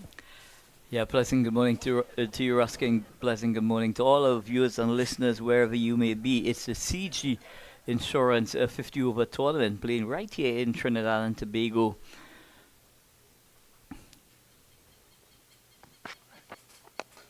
It's a bit of a short ball, not taking full advantage of though, but the weather has changed a little bit. It's cool now, not as bright and sunny as it was earlier. Excellent conditions for cricket here at the Queen's Park Oval. I'm sure the players themselves will welcome, the manner in which this weather has at this time. We've had a few spectators come in, not a full house by any stretch of the imagination, but a lot more than we've had in some of the other games. And this was the googly, and he went right across it. Luckily for him, he got enough bat onto it, Rovman Powell. He was living dangerously there, and was really going for a big one, and tugged it down to deep mid-wicket. Yeah, going for that slug sweep, but not picking the googly there, just getting the inside edge. And it goes out to that deep backward square position. There's only a single on offer. And much more sedate batting. Bonner certainly doing his part, playing himself in. He's up to 16 now in Cromer Bonner. Actually 17 from 45 deliveries. So Bonner doing the right thing at this stage here, just providing that level of support for his skipper, Rovman Powell, just knocking it around, trying to get the rotation of the strike. Yes, Powell going right across. He might actually be struck outside the off stump, and that probably saved him there. But he has decided the sweep shot is his best option right now, and he's living and probably would die with it. But that's a decision he's made outside the off stump. Yep. And also, it's a leg spinner spinning away from Powell. And so again, he's putting himself in a little bit of trouble because if he's not sweeping, he's opting to play it on the back foot. The over comes to an end. It's 87 for 3. So having lost 3 early wickets, the Jamaica Scorpions have begun their recovery process here with Bonner and Powell, the skipper, 16 and 17 respectively at this stage. 21 overs in the books, 87 for 3. Yannick Correa hasn't been at his best today, but he's the leading wicket taker in this tournament with 14 wickets, and how well he'll want to add to that tally, Ruskin. Yes, it's important that that he keeps going. I think bowlers just like to take wickets. It gives them confidence. The ball, I suppose you can also draw confidence even if you don't get wickets, but if the ball is coming out nicely, it helps. I don't want them get up. I don't want them get off you, carry. You were too good. So Bonner rocks onto the back foot and plays a nice back foot cover drive. The sweeper, the man on the cover boundary, doing the work. That's a single on offer. Kyle Pierre, left arm orthodox spinner, has been around for ages now, Ruskin, and just seems to be getting better and better with age. Limited opportunities for this young man, but whenever he does get the opportunity to play, he tries his best to ensure that he gives a good account of himself. Well, you can't ask for anything else from a player with his set of skills, and he's a brilliant fieldsman. And that one came right back, and Bravo just couldn't get across. You could hear Nicholas Puran screaming at him to cut it off before it went down the hill. But Bravo is not 17 anymore, or he's not as sprightly as Ulakan, so wasn't able to get across there. And you could understand why wicketkeeper Nick Puran is echoing that sentiment. He just wanted to stitch some deliveries against Rovman Powell. Had he stopped that delivery, Carey Pierre would have been able to bowl some more balls to him. They removed the slip, and they opted to plug that gap on the offside because they were just pushing the ball into that gap square and getting an easy single. So now you see Akil Hussain is out there. And just another one, but again they can't prevent it from going down the hill. Yeah, Bonner hitting that ball into the ground, and because the surface is so hard, it hits and just goes over the head of Carey Pierre. The partnership now with 30 from 53 deliveries. Bonner contributed 17, and skipper Rovman Powell has contributed 11. So 90 for 3 in over number 22.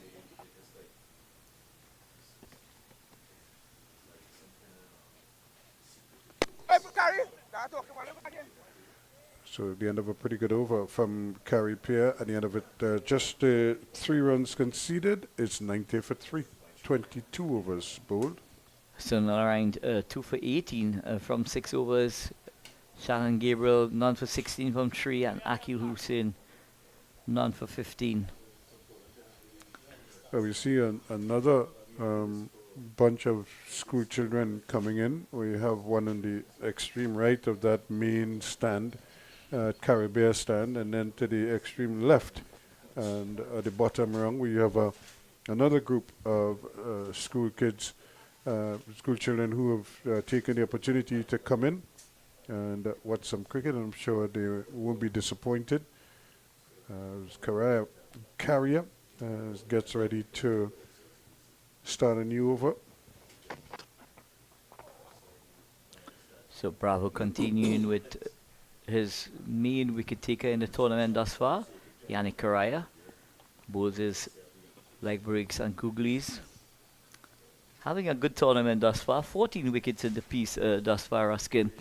And this pitch has supported him. He's getting some spin, but good work from the Scorpions as well. I'd really like to see him bowl from the other end, see if he gets anything extra from that end. I'm not sure if this is his preferred end, so I'm sure he would know this ground. This is his home ground, but maybe just to mix it up a bit, just to switch ends and see if he can get something else out. Right now he's not really getting the ball to grip as much as previously, as in some of the other matches. And this one is in the air, and that's going to fall safely because it just skies up in the air and it goes to mid-wicket. If there was a regulation mid-wicket there, he would have taken a simple catch, but there's none. And the ball just ballooned in the air to Rovman Powell's, I suppose, to his benefit. It didn't go very high and it didn't go very far. It just went up and came back down. Yeah, so a moral victory there for Yannick Correa. Rovman Powell taking on the sweep shot, but that ball was spinning. It had so much revs on it. Even when it landed on the field, it was still spinning away from Nick Puran there at that square leg position. So a moral victory indeed for Yannick Correa. This one is in the air and it's gone. That's well played. That's over extra cover, 1 bounce into the boundary, and it goes for 4 runs.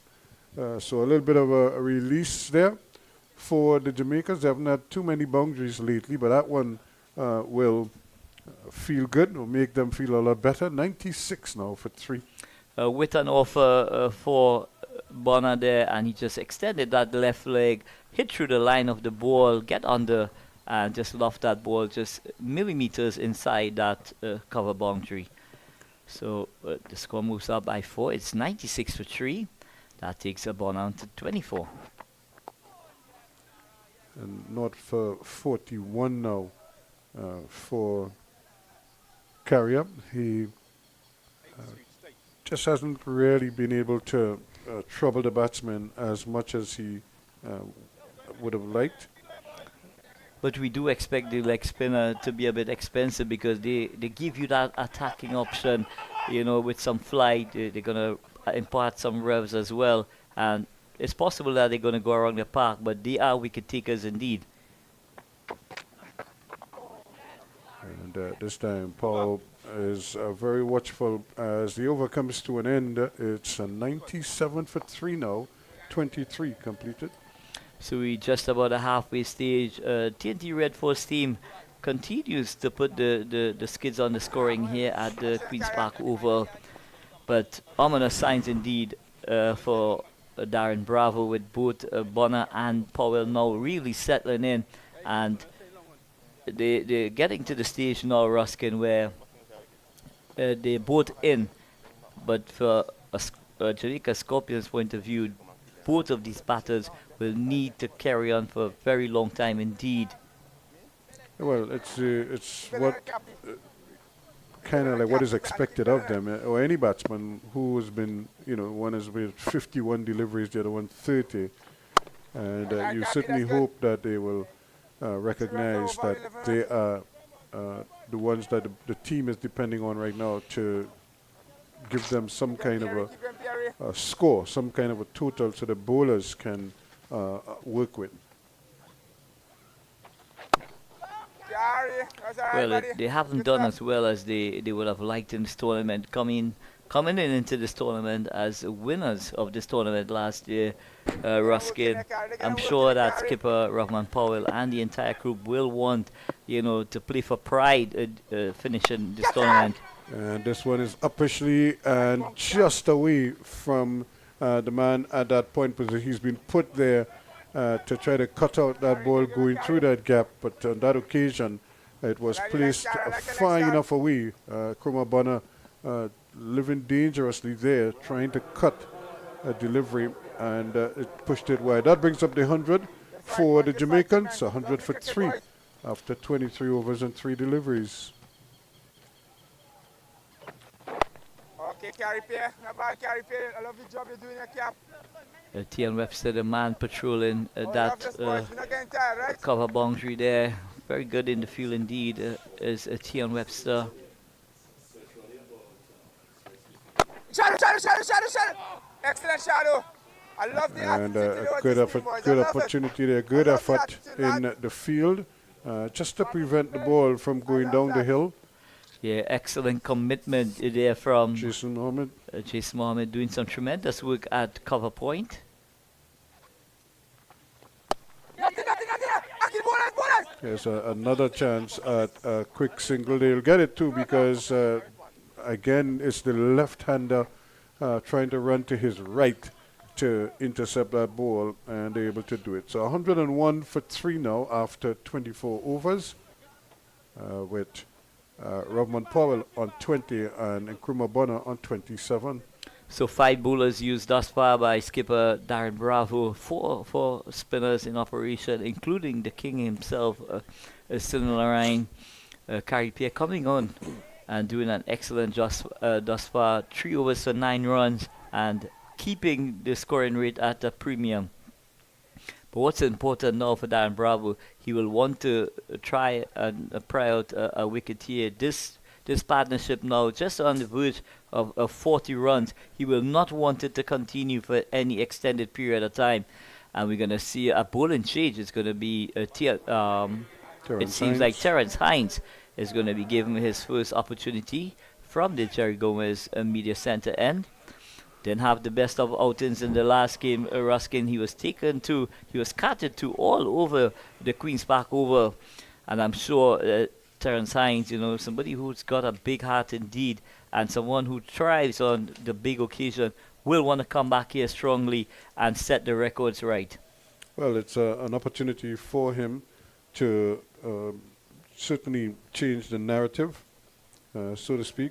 He had naught for 56 from 4 overs against the West Indies Academy, but then he kind of redeemed himself somewhat with an unbeaten 23 together with Jason Mohammed that saw Trinidad Tobago over the line in a tight game. And this is what Terrence Hines give you, in terms of the composition of your team. He does give you that kind of balance that you can get, valuable runs at the back end of the innings. And this time he's just over pitching on the pads, and Robman Powell will help himself to a couple. So just starting a bit straight on the stumps was Terrence Hines, and that ball was worked through mid-wicket. Excellent work on the mid-wicket boundary from, again, that man, Tian Webster, and limiting the scoring to 2. So that 2 runs take the score to 103 for 3. It takes Rahman Powell on to 22. This one is driven in the air, and Bravo never moved for it. They needed him to come forward to try to get to that, but he seems stuck in his position there. In his defense, the ball didn't go high. It just kind of traveled to him. But in a situation like that, you really thought he would have been able to take a step or 2 forward and maybe give himself a chance at getting under it. But it's that type of catch, Ruskin, where you're not sure if you want to really go there and put in a dive. If you put in a dive and it eludes you, then it looks very ugly indeed. And again, Hines lining it up nicely. Powell probably didn't connect as well as he wanted to that last one, and probably that worked in his favor because it could easily have carried 2 Bravo at mid-off. Didn't on that occasion. So Terrence Hines back into the attack for the first time. This ball just about 12 overs old now.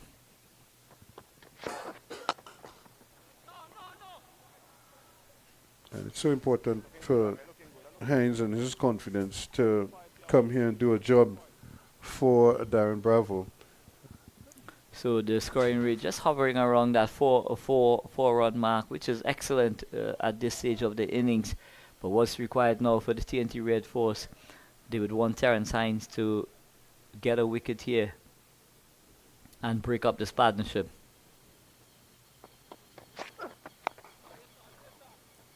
And he does have a nice change of pace off deliveries, and can mix it up quite a bit. If you're not familiar with his bowling, he can deceive you at times. Yeah, he does have that variation, that like cutter that just pitches and goes away from the right-hander, and also he's got that telling bumper as well that he bowls into the pitch, that slower bumper.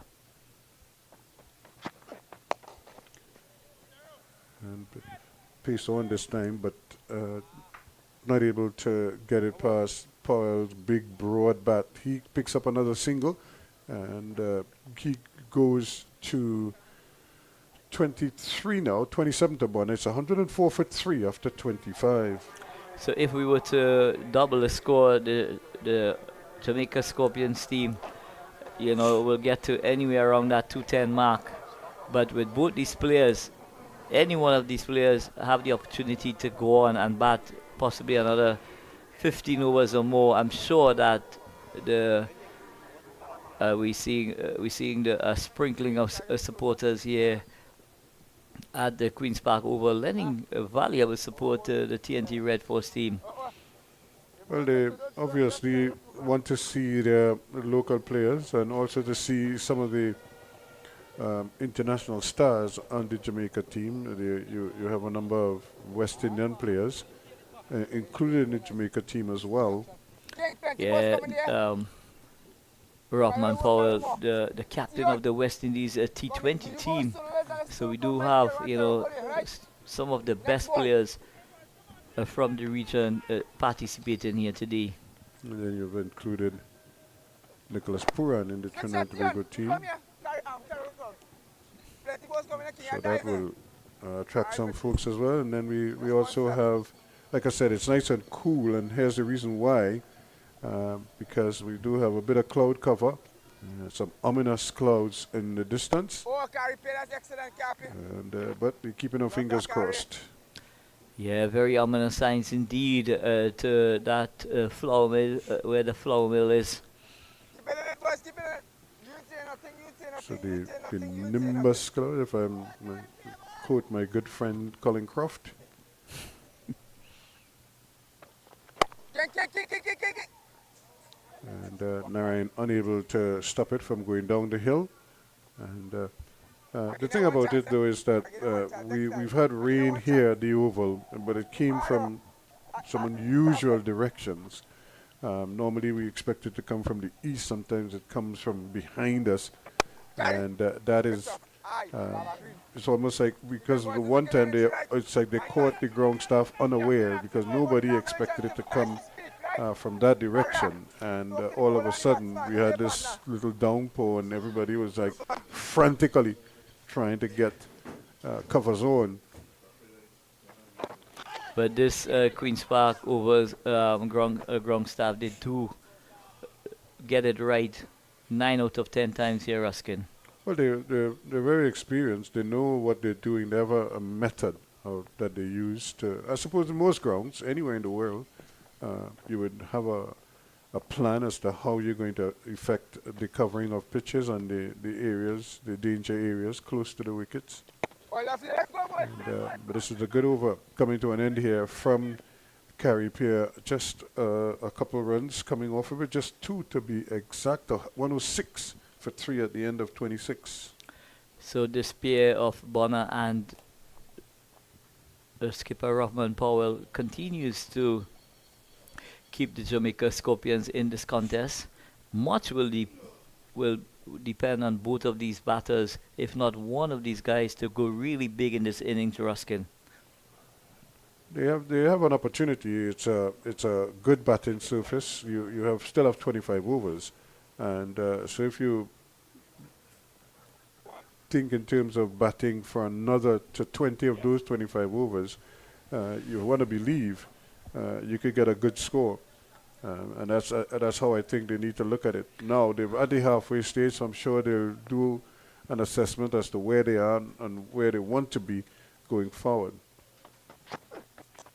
And that's a good delivery. That one just sort of deceived them a little bit there, and came off the inner portion of the bat. Yeah, Terrence Hines getting that ball just to seam back into the right-hander. Rahman Powell going for that drive and hitting the inside edge. It goes down to fine leg, where that man Shannon Gabriel does the work. But I'm just thinking to myself, maybe at this stage they're possibly a bit too cagey, in the sense that they have suffered on several occasions a lot of batting meltdowns, and maybe just taking the conservative way at this stage. That would be understandable as well. Because it's really a scenario here where they have to at least show some of the resolve that we've grown accustomed to from them. Well, at this stage, it's very difficult for them to qualify for the semi-finals. So I guess, Rahman Powell and his entire team, they're playing for more pride than anything else at this stage, Ruskin. Well, that can't be too bad because, you're representing your country, and they expect you to, every time, to show up and show off, if you know what I mean, perform. And that's a good shot, but again, the field is so well set, and Hines not giving away too much at the moment. Yeah, Terrence Hines just keeping it simple, bowling wicket to wicket with the odd cutter delivery, running his fingers across the seam when bowling. This is much better from Hines. He's in his second over, just the 5 runs so far, and but he certainly hasn't lost his confidence. He seems to be in good spirits. He's in good rhythm at the moment. Yeah, and you know, when you look at the effect of having someone like Omar Khan around the setup, the TNT Red Force setup, you know, I'm sure that he will lend that kind of mental preparation for someone like Terrence Hines, who did not have the best of outings in the last game. Certainly has been a big turnaround for him. And I'm sure he want to try and crown it here with a wicket or two. And that is, you know, exactly what the doctor ordered for him. So 109 for 3. We are into over number 27. Terrence Hines doing an excellent job for skipper Bravo. Darren Michael Bravo.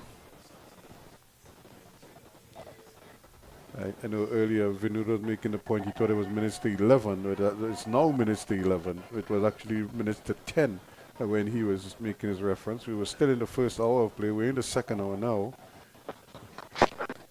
And we're already past the halfway stage of the innings. They just need to keep going. I think the spinners did a good job getting through their overs.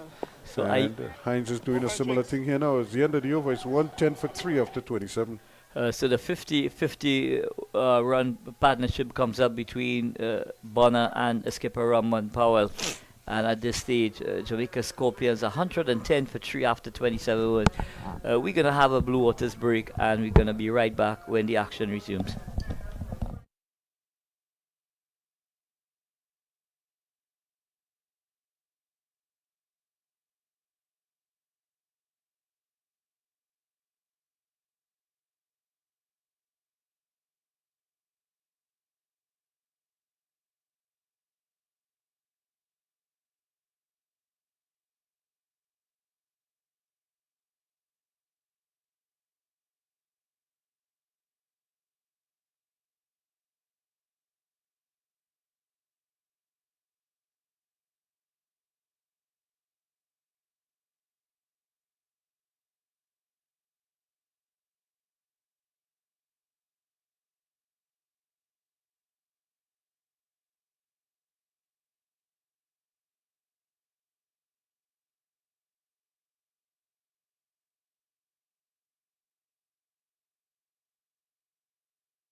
As we welcome you back here, again, cool conditions prevailing at the Oval, and that little dark cloud just keeps hovering around the Oval. Hopefully it will blow out to sea and bypass us here at the Oval, but we wait to see if that happens.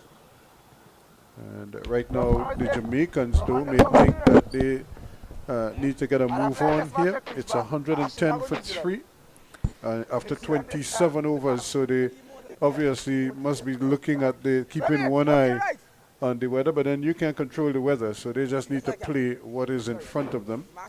And both Rothman Powell and Bonner has stitched a 50-run partnership together, so a very welcome partnership indeed in the context of the contest, having lost 3 early wickets.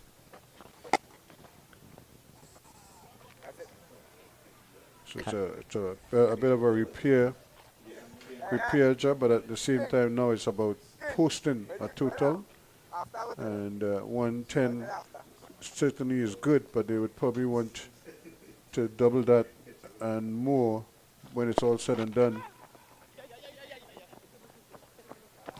So this one is just tucked into the leg side. The king himself, Narine, doing the field-in. So Caripia doing a very good job indeed for his skipper. Bowling into the pitch, not giving much away to the batters. So the finger spinners have not been really able to get a lot of pushes on the surface thus far, Ruskin. Yeah, but they have not been noted as big spinners over the years, but they can use whatever variation they have up their sleeves to deceive batsmen. Change of pace is one, different line, different lengths, and of course the occasional big spinner. Down the wicket he goes, and that has gone a long way back. In fact, the cameraman at the opposite end was taking cover as the ball was seaming towards him, and you could see him there jumping out of the way and probably thanking his lucky stars it didn't really climb up on another meter or two. It probably would have hit him or the tripod on that platform at Defiance. 6 good-looking runs there to Rothman Powell. So Rothman Powell looking to make a move on here. And again, trying to just play him primarily off the back foot. On that occasion, he was down the wicket and got to the pitch of the ball and didn't try to go across it, went straight. And, again, it's really about now that he's sort of settled and could really begin to extend his arms here now. But another over comes to an end. It's 119 for 3. So Rothman Powell has moved on to 34 with that single, but a very good shot indeed. Just striding down the pitch and hitting that ball as straight as an arrow over the boundary for a maximum. So ominous signs here for the TNT Red Force team. I'm sure skipper Darren Bravo now, will be echoing the sentiments to his players that we do need to try and pry out a wicket here now. Well, in the distance we could see the ground staff just almost getting at the ready. They're looking nice and resplendent in their blue tops and just hovering around, maybe checking to make sure that they're seeing what we're seeing. And here's a delivery wide call by the umpire. Have to do that again. So it says this just adds another dimension to proceedings here. Well, with the weather hovering around Ruskin as a batting team, as a batting group, a batting first, you're always in a predicament as to what score you want to have on the board. You don't want to go too hard and then lose wickets, and then you're under the pump going into the back end of the innings. And the challenge, of course, is to try to score at a good enough pace so that even when if and when the Duckworth-Lewis method is enforced, you're still in a good place. The thing about the Duckworth-Lewis method, a lot of people don't like it, and they obviously have a lot of conjecture about it over the years. We've seen a lot of people writing and voicing their opinions about it. The one good thing that I could say about it is that it takes the full 50 overs into account as opposed to where the team was at the end or when the interruption occurred. So short and wide from Terence Hines. Rothman Powell just opened the face and ran it down to third man. And that takes the score to 121 for 3. And ominous signs indeed here. Someone like Rovman Powell can't take away the game from you, Ruskin. Well, it is. The problem that he faces is that Darren Bravo didn't bowl out Sunil Narine. So at some point in time, he may have to bring him back. And that is probably the period when Powell might very well want to accelerate and then find that it's very difficult to do so against a Sunil Narine. To his credit, what he has done, he has sort of straightened his bat, if you call it that. He's no longer going across the ball as much as he was earlier in his innings. Remember, he played the sweep shot. That seemed like the only shot he wanted to play at one point. Now he just seems, his bat seems a lot straighter.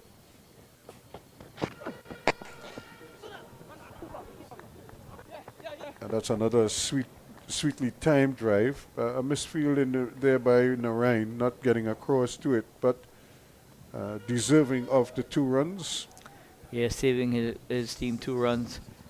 But I'm just assessing what's taking place, and it just seems to me Terrence Hines has a plan to bowl straight to both of these players. The tendency may just be from both of them to play around their front pad when that ball is arcing back into them. So he's going right up into the block hole there on occasions. Well, that's a ploy that could work with most batsmen if you can get them playing across the line of the ball. Again, he was trying to pitch this one up, just missing it in terms of his length and not even putting it on the pitch, right up at a full toss, but luckily wasn't punished on that occasion. But at least to him, in terms of Hines, when you go for 56 runs the last time out and you only bowled 4 overs, to come now and bowl 3 overs at roughly 13 runs, that's a massive improvement, and that would be a huge confidence boost for him.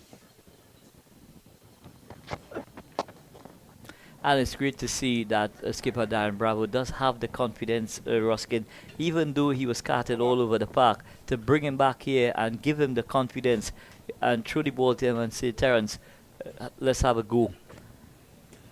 So 126 to 3 after over number 29. Rovman Powell, he goes on to 38.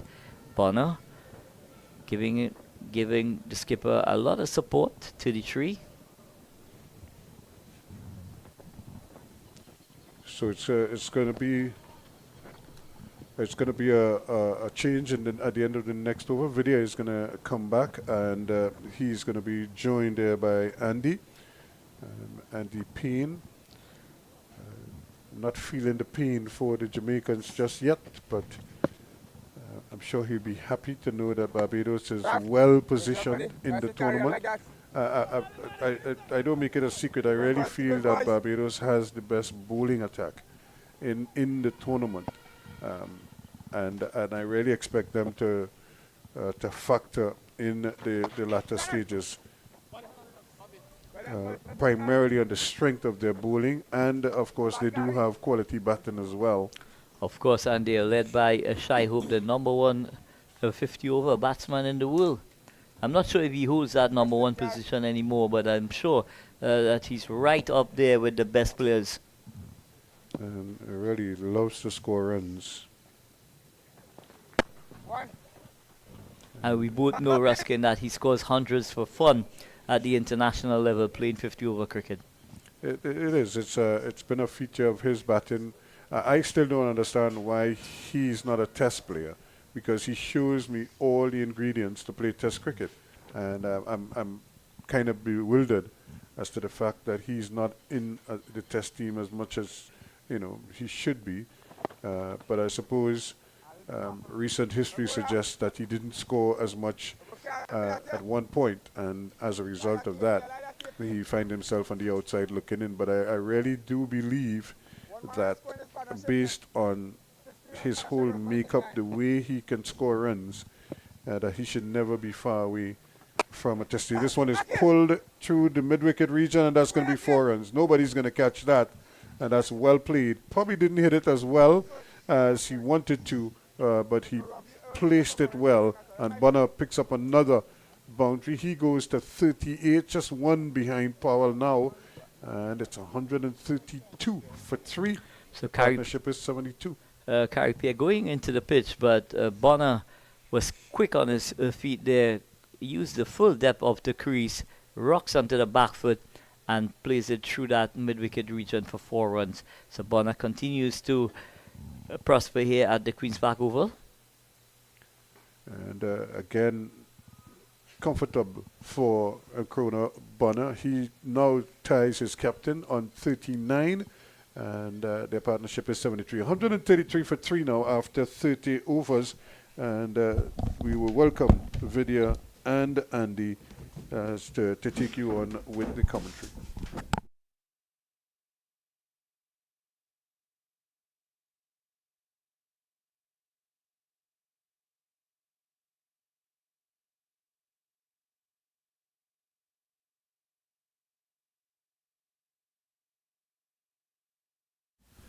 Thank you very much to Mr. Mark and Mr. Lacan joining us here. And here we are. So what a situation it is. Jamaica 133 for 3 after 30 overs. 20 overs still to go here, Andy. Welcome video. Yep, since 20 overs to go, a good partnership being formed by these two. Two very experienced players. It was not long ago when you had Bonner playing Test cricket for the West Indies and doing pretty well.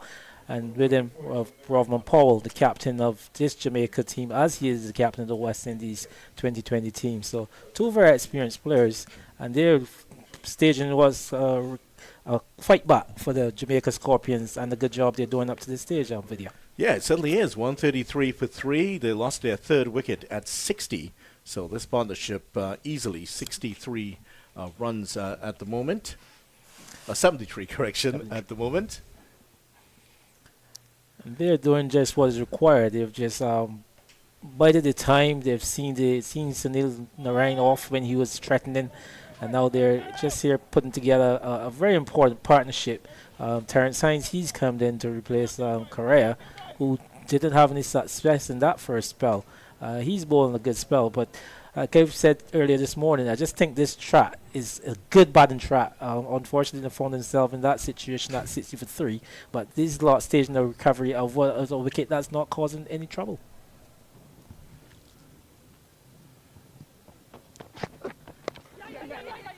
Nice single, just played square of the wicket. So far, it has been good from these two after a start in which they lost Walton for 23, Blackwood for 10, and McCarthy for 19. That's when Sunil Narine was going guns. All 3 wickets falling in Sunil Narine's overs. He took 2. There was the run out. And as you mentioned, a wonderful pitch for batting here. We've had some of the high scores. In fact, the highest score in the competition, 320 for 7, by the CCC was scored right here, the Queen's Park Oval, and it was, unfortunately, against the opposition today, the Jamaica team. Yeah, and conditions here. Chance to run out. Oh, yes, very, very close indeed. And just missed it. Threw it on the turn there and almost locating the stumps. Here's how it happened. Yeah, you see they play that one into short point area, and you see Bravo getting on it in a hurry. He just needs a direct hit, and I'm sure Bono would be short of his ground, but good work by Bravo there in that cover area.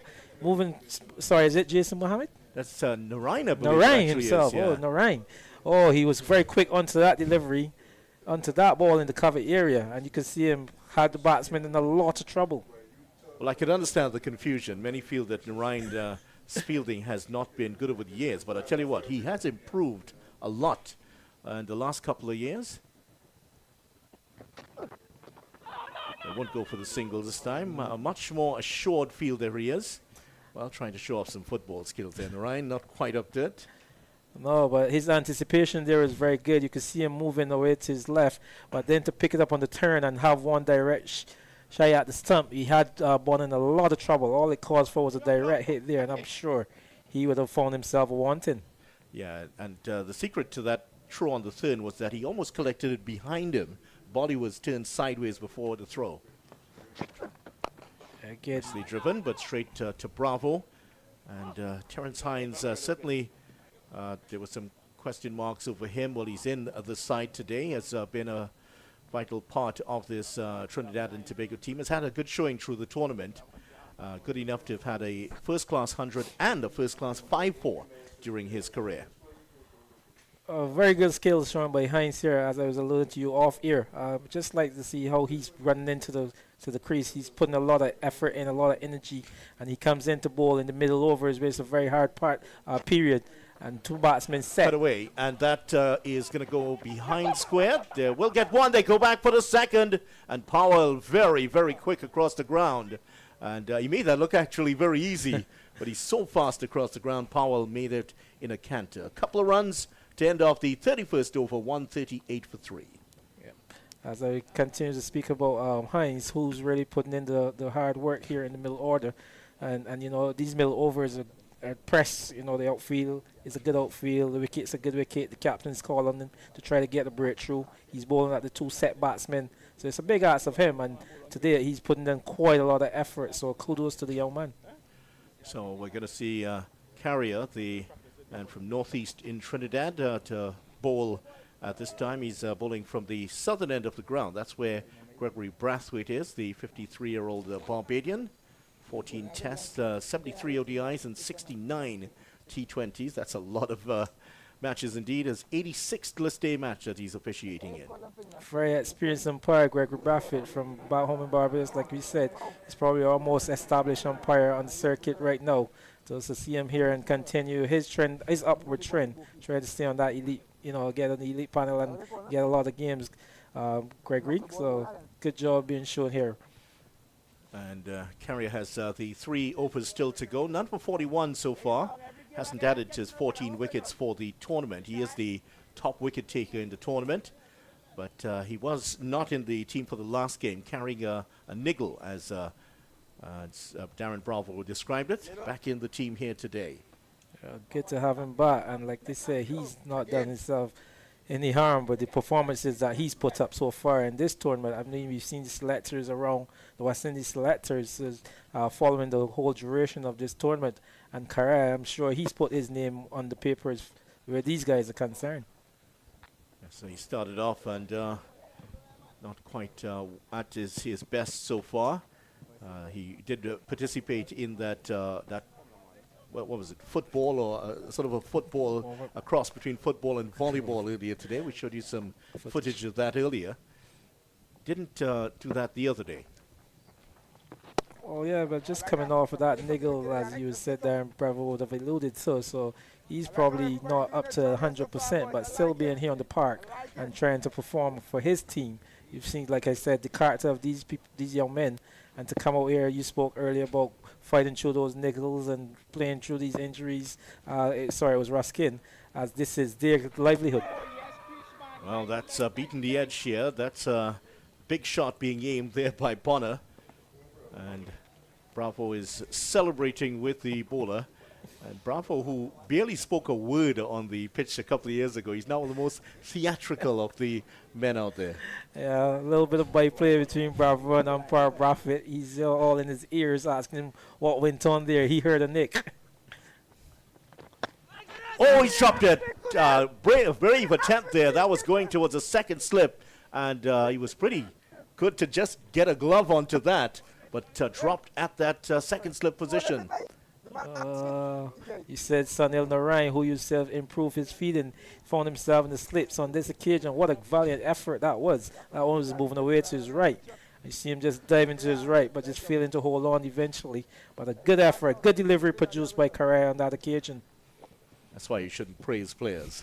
they never help you out after you praise them. Obviously, somebody's been praising Sri Lanka a lot. I'll tell you why in a moment, in case you haven't heard. It's played in front of him. Sri Lanka bowled out for 55 against India. India wins 7 straight in the World Cup. Mohammad Shami 5 for 18.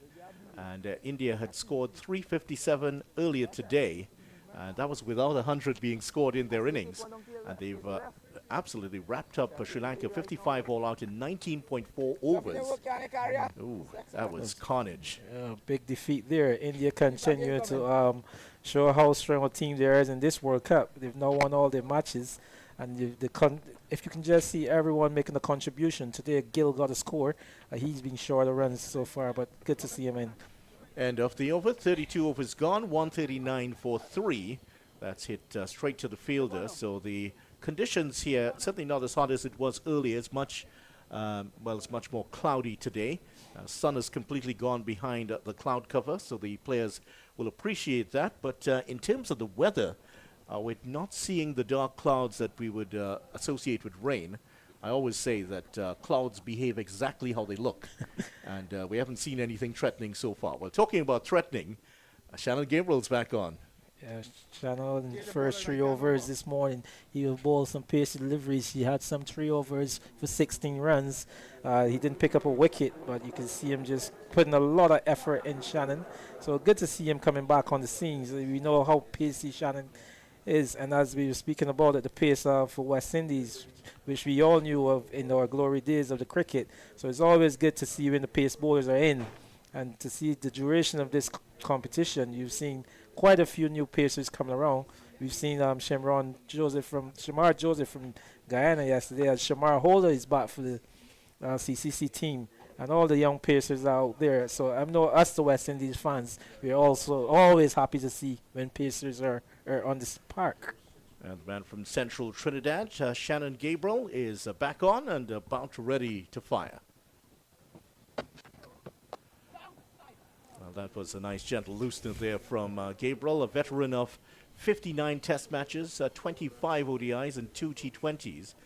He has featured more in the red ball version of the game. The white ball games, as his record would suggest, 25 ODIs and 62 List A matches. Yeah, he's not considered much in this version of the game, but last year certainly did upset the form book, top wicket taker in the competition. As you were saying that, so when you have the likes of someone like Shannon Gabriel, who can come get at any time, and like you said, last year's performances can't go without mention. Anytime in this competition, he can strike. So it's good when you have a player of this caliber in your 11. Straight to the fielder, Hussein in the way that time.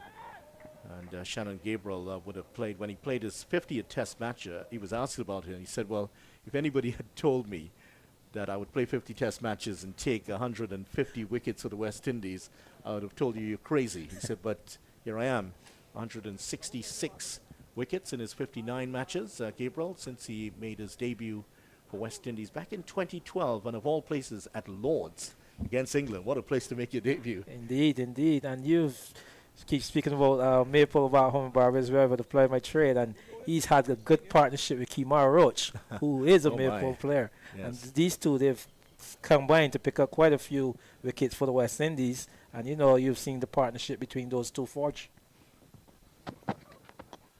Oh, that's tickled away. 4 runs. Fine leg is up, and he just got it into the gap and picks up a boundary. Robin Powell is 4 away from a 50. Yeah, a bit on offline this time by Gabriel. He's been angling that one a bit into the leg side. An easy delivery for Shannon Gabriel just to get inside the line and tickle it down to the fine leg for pick up another 4. They know the fine leg's in the circle, so once it beats the man in the circles, it races away to the boundary pretty easily. And Powell lining up for what will be his 18th first class lift day 50, and he'd love to carry that on to get 100 here for his team. No Jamaican player has gotten 100 for the tournament so far. It's one of the reasons why they've found themselves in the position they have. The runs have been certainly they've really dried up for the Jamaica team throughout this tournament. But again, conditions here today is suited for himself to get a nice score. He's found himself. Goes for the single, and he could find himself. Oh, he gets there quickly. Bravo was coming through, and Bravo had the chance to run out his opposite number, but gets in quite comfortably. And Powell is very quick. He's deceptively quick. He just gets down there. He may have done something to his hamstring. He's just holding on to the right of his back leg. Yeah, you've seen that, but he's so quick in between the wicket.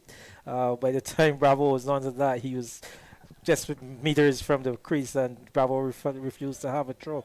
But yeah, the conditions, like I said here, they're suited for runs. He's found himself in early, so all he did was just have to bat and consolidate, and look, it's set up for a good score. Field change. The fine leg has been pushed back to the boundary, and Pierre, who was at the long on position, is now at mid on. Gabriel just about ready to run in, so the two fielders mid on and mid off inside the circle, of course. And the fine leg and the third man on the boundary. There's also a deep cover and a deep backward square leg in place. You see the length, yeah. So And, well, he's just going to play that one down to the third man. yeah, so bringing those two into the circle, I'm sure he wasn't looking to bowl too full. So he bowled that one on a nice 3/4 length, and all. You see Bonner on that occasion just riding that one down to the third man boundary to pick up a single, just using the pace of the ball off Gabriel. So it's mentioned the debut by Gabriel. He also made his ODI debut at another equally fine venue at Bridgetown in Barbados back in 2016. First of his, he's turned out to play 25 ODIs. So when you were in a position to make your debut at these two fine establishments for cricket venues, I'm sure you will want to really carry on for a long career. Lloyd's for this test, and again for his ODI career at Kensington and Barbados. Of course, and that one a bit wide. And I'm sure that fans in Antigua would want to make sure that I remind them also that he made his T20 international debut at North Sound at Sir Vivian Richards Stadium in North Sound, Antigua. Gabriel has seen a lot of cricket grounds around the world, and he will see many more. And he will see many more. So, yep. But good to see him back here and putting in this hard work, like I said. But it's placid pitch, and it's hard work for the fast bowlers. But you can see him here running in and giving it his all. So I'm sure that's all Bravo is asking them about at this stage. Good delivery right to bang on the off stump, but Powell easily picks up the single. That's going to end off the over. Another hard-working over here from Shannon Gabriel and the Jamaica team after 33 overs, 148 for 3. Shannon just slightly north of the age of 35, so he's getting up there, but still putting in the effort. And if anything, we were looking at that foot volleyball game they were playing, and he was there hammering everyone who didn't do anything well on his side. Jason Mohammed did not get one over the net, and boy, did he didn't hear the last of it for the next 10 minutes. And if you can see the size of these two, Shannon, who's quite like a giant to Jason Mohammed, so I'm sure Jason don't want to get a lot of that in the practice sessions. So yeah, He didn't reply. why would you? Why would you? Larry, come in. Stop Good it. policy. So now there's perhaps the rain is close by. Going for the sweep shot again. It's turning across him. And we've seen a lot of players in this tournament employ the sweep shot and the reverse sweeps to try to counteract the spinners. Yeah, because again, you can see Correa, he's bowling at both ways. He's got the traditional leg break coupled with his googly. So I mean, once it's on length, it's a good shot to have in your locker. So you've seen Powell just bring his out on that occasion. Oh, has he taken the edge here? Yes, he has. And that's the end of Powell. Powell goes for 48. And finally, the wicket has been taken. And Correa adds another wicket to his growing bag of wickets here in this tournament. That's wicket number 15 for the tournament. And Jamaica have slipped to 148 for 4. Must say, good captaincy there by Captain Bravo. He's brought back on his leg spinner, even though he wasn't going that great this morning. But the wicket taker, as you know, these leg spinners tend to be. And Powell, who's had all his troubles against leg spin so far in this tournament, he's felt the demise of yet another leg spinner in Correa, who's continued to add to his tally. But what a nice delivery that one was. Pitch on the off stump, spinning away from Powell, who only could manage to have an edge, and a good catch being taken there by Puran. Yeah, he's not very happy with his shot there. First of all, there was the sweep shot. Then he got a little bit tentative to the next delivery and took the edge, and well taken by Puran, as you mentioned there. And, well, there is a feeling that the rain might be close by. Just the feeling in the air around us here. Groundsmen haven't gotten into position, so we'll give them the benefit of the doubt. But there is that feeling we may have a small interruption somewhere later on. 148 for 4, though. And this could be Trinidad and Tobago thinking, right, now we've gotten rid of the danger man Powell. Bonner is there. He's 44 of 74. We have Barnes, who hasn't gotten off in this tournament so far. A chance here for us to get into this soft underbelly of the Jamaica Scorpions team. Yep. So Brad Burns, he makes his way in now to face Correa. And as you said, it's a good breakthrough there. The two have been having a good partnership going.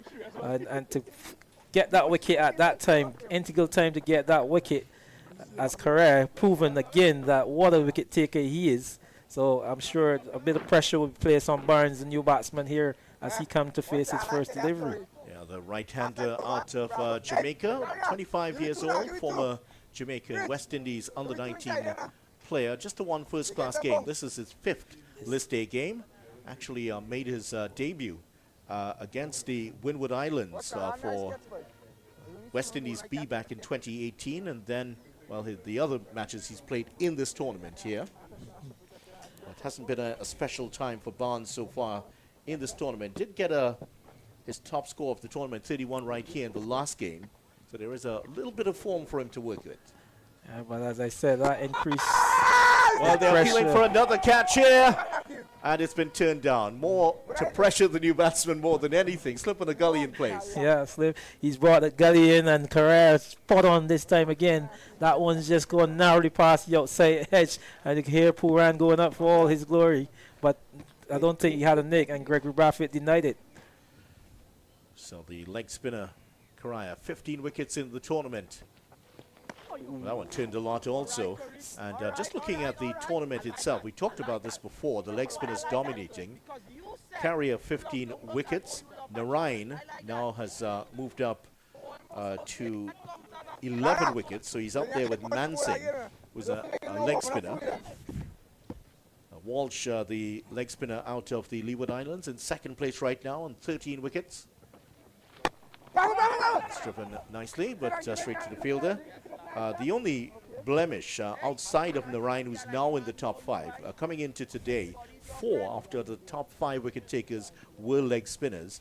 Abhijay, Mansing, and Cyrus, the other two to make up the top 5. Well, of course, Narine has now moved into that top 5. He pushed Cyrus down to 6th. Durham, however, the left-arm orthodox spinner, he has 12.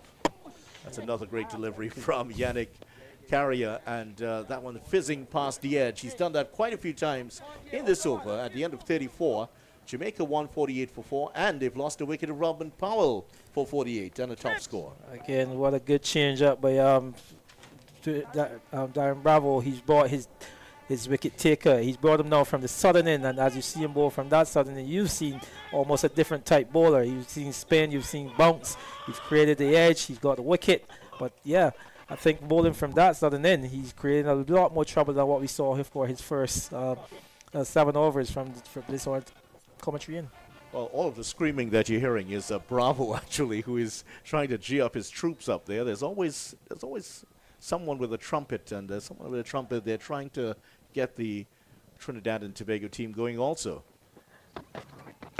But what a welcome was as well this morning, video, is to see the school children coming in here to see this game. And this is the future of all cricket, and to see spectators and to see these young men. I remember you speaking about Ruskin at the beginning of your career showcase there. Ruskin had started his career, and we went to have a chat with him about his pronunciation of the name of our village hero, a gentleman by the name of Mahadev Bodu, who would have made his first-class debut against Barbados, a game I'm sure Ruskin would have also done. That's back in 1986 in the 85 in the finals. 85 in the finals. Okay.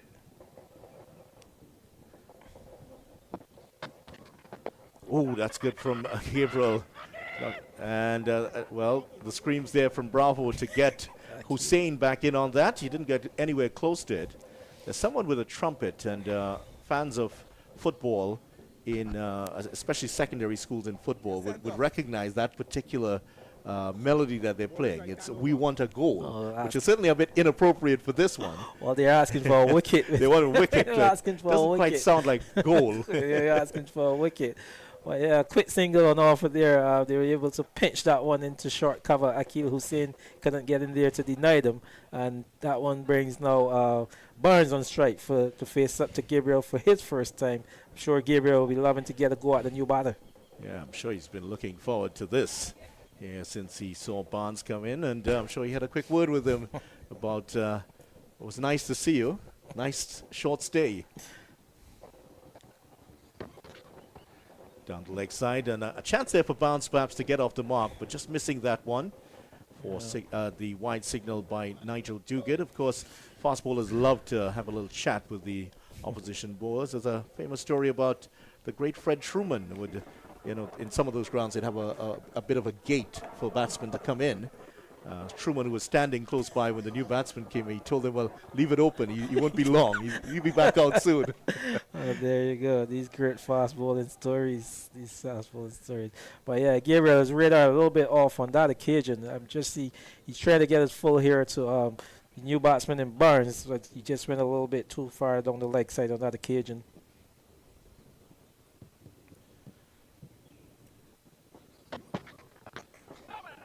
Gets onto that quickly. Of course, the West Indies fast bowlers didn't have too much to say. They just looking at you, that was enough intimidation. Yeah, that gruesome stare. Once you get that stare, you know what was coming next. And we've seen it, all those great glory day fast bowlers. Who was your favorite, Vidya? Well, I wouldn't want to say at this point, but certainly, I mean, the one that stands out for me, and I saw a lot of him, was Malcolm Marshall. But there were so many fine fast bowlers at that time. Had the opportunity to meet Michael Holding once, chat with him for about an hour. Certainly was a treasured moment for me. Right in the commentary box next door, actually. Would be a formidable moment. Yes. Sunil Gavaskar was sitting in the room also. That was surreal. Bit slower there from Gabriel, and turned behind square for one. And yeah, there are so many stories about the great fast bowlers, and we've seen a few here outside of the West Indies. There was one called Frank the Typhoon Tyson, would have played here for England. He was noted for coaching Shakespeare and John Milton at batsman. Yeah. He just quoted that before he... It's like, what? What are you telling me? Well, from What's where that Middle English stuff you're talking about? from where I grew up in Barbados, I'm sure that it wouldn't have been Shakespeare. It would have been a lot more, a few adjectives. Bit stronger. Yeah, it's a lot stronger than that. Maybe Chaucer-like, but it's definitely not Shakespeare. Definitely.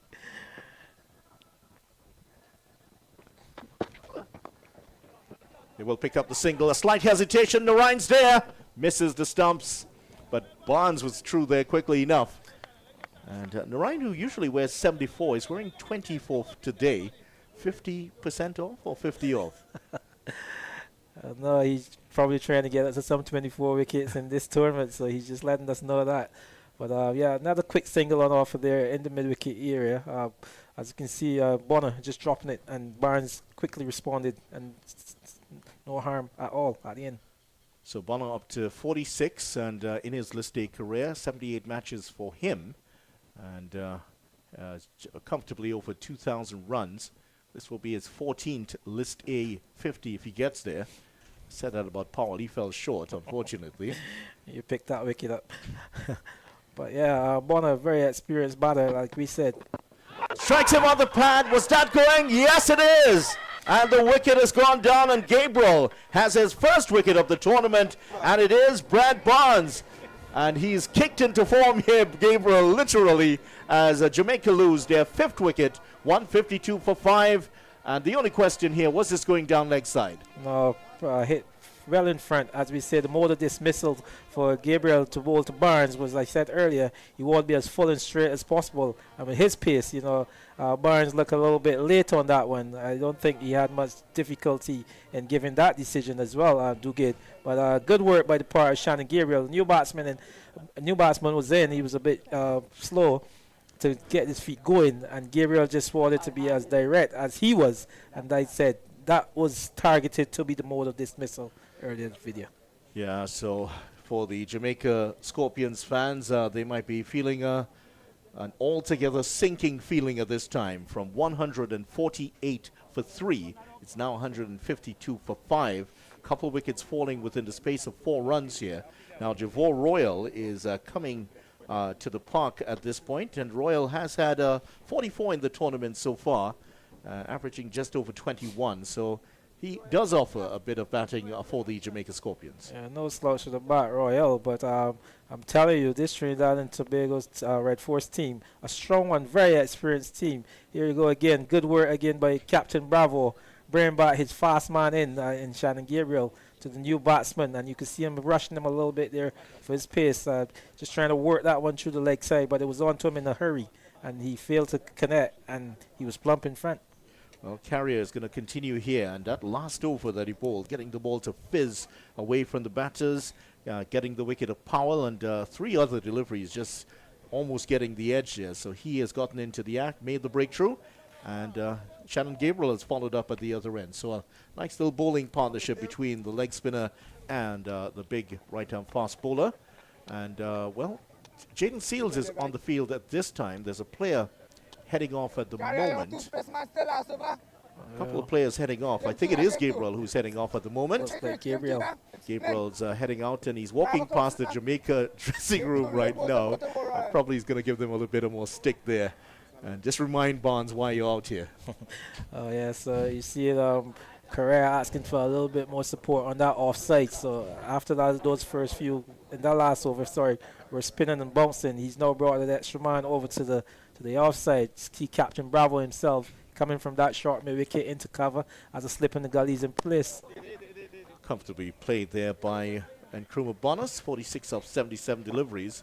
And now he's more looking like himself, Bonner. Earlier today he was just looking very fidgety at the crease, playing with hard hands. Now you're starting to see a more relaxed Nkrumah Bonner, and that's what staying at the crease, just absorbing the pressure does for you.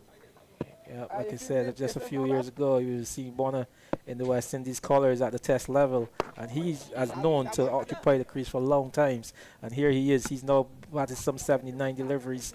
He's on 46, but he just knows that's his game. Spend some time in the middle and get some scores.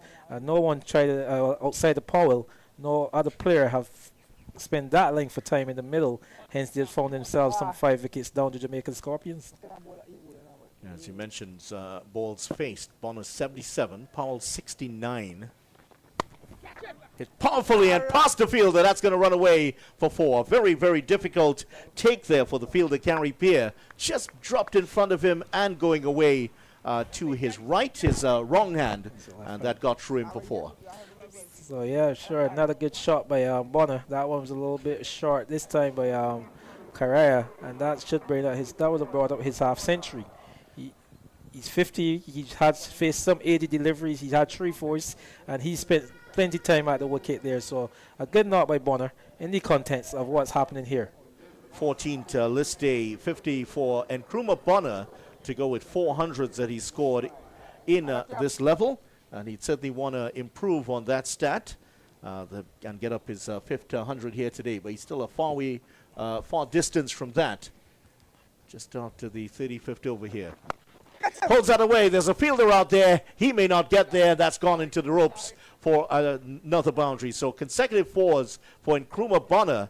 And I tell you what, he's looking very comfortable out there on the Queen's Park Oval. And there was the celebration earlier. Yeah. And Shannon Gabriel gets an unusual, let's say, congratulations from his teammate.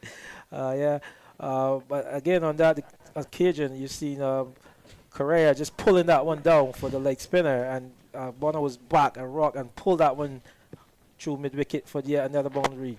And now he goes inside out, and that could also go for 4 runs. It's gone for 4. 3 boundaries in a row here for Bonner, and all of a sudden the Jamaica Scorpion batsman is showing the kind of form we usually associated with the name Nkrumah Bonner. Yep. Bringing out all his shots. He's playing a full array right now. He had a cut past the backward point for 4. He's pulled one through mid-wicket, and then you've seen Correa gave him that one a little ear or wider, and he's gone over the extra cover area inside out for a classy shot for another boundary.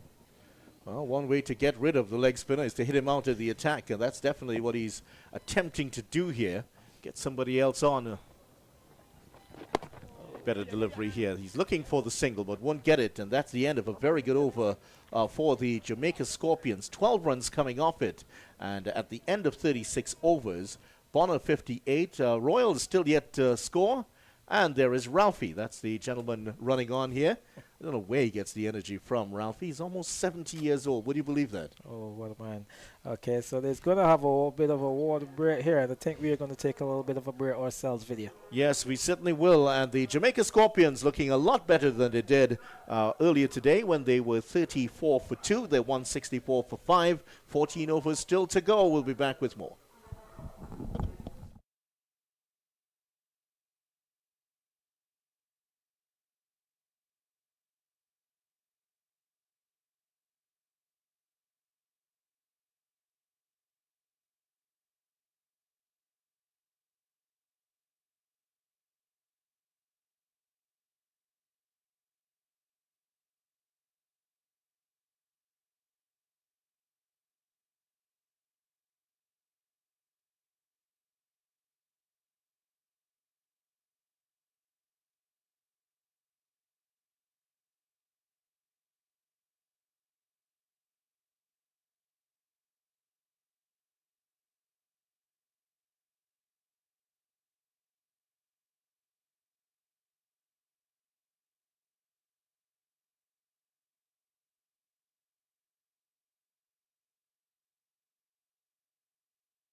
So the end of the water break. Jamaica Scorpions 164 for 5. There's a lovely shot of the Jerry Gomez Media Center end, the Willie Rodriguez end as it's called, named after two famous West Indies and Queen's Park, Trinidad and Tobago, of course, and Queen's Park players. Jerry Gomez, certainly one of the better all-rounders in the 1940s and 50s for Trinidad and the West Indies. So Scorpions now losing a couple of wickets there. 148 for 4, 152 for 5, but then 3 consecutive fours in that over bowled by Yannick Carrier. A change at the other end, and here is Shannon Gabriel out of the attack. Remember, he did go off the field, and he has now been replaced by Akil Hussain, who's bringing his left-arm orthodox spin and his accuracy back to the party here. Yeah, Hussain, who we know has proven to be a very accurate bowler.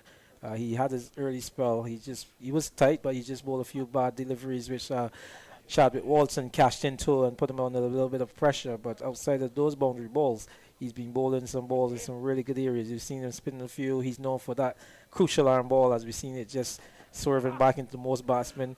But I'm sure he'd be looking to spin this one a little bit more as the ball got a little bit more older. Well, that one certainly spun a bit there to Javor Royal, who might be taking his cue from that and looking forward to bowling on this particular track. Another left-hand spinner in Royal. But Akil, he'll be looking to get in deeper into the tail here, as we say. But not a good delivery on point and turning away from the right-handed batsman in Royal. This battle between the two left-armers, and he's seeing what I'm sure he'll take a leaf out of the book of Hussain later on.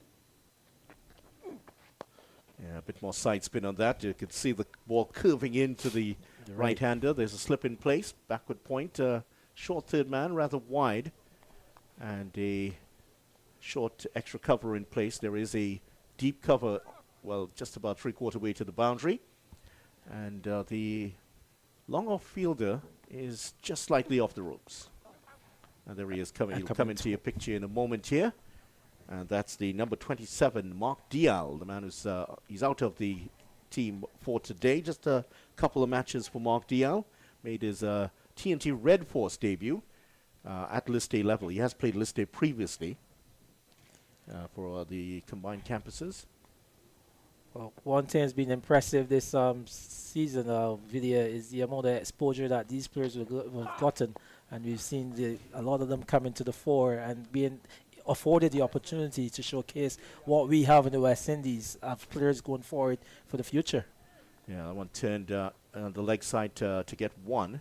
Bonner's looking altogether more comfortable, and just his whole body language, everything about him seems to be as bright as sunny as the shirt he's wearing at the moment.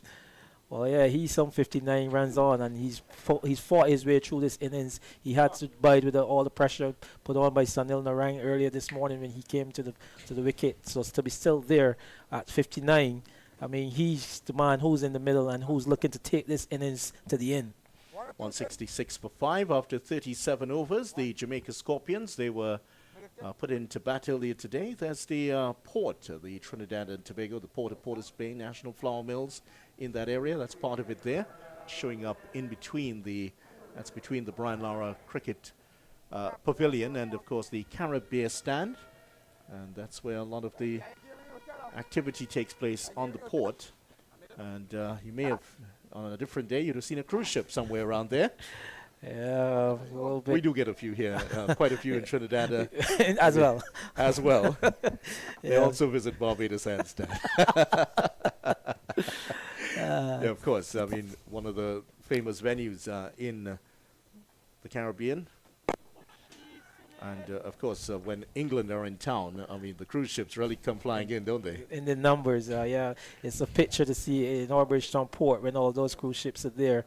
And as we said, during the COVID, we had quite a few of them berthed there, and they spent that as their home base during that. So cruise ships, business, big business back home. Ryan back on, and that one cut away. So Bonner looking a bit more comfortable. It was noticeable that not a lot of the Jamaica Scorpions batters were picking Narine, of course, with his action that he's had for the last few years, starting off with the ball hidden behind his right thigh as he's coming in. Yeah, but very impressive for a spell by Sunil Narine. It was just impressive to see the pace that he was bowling with this morning.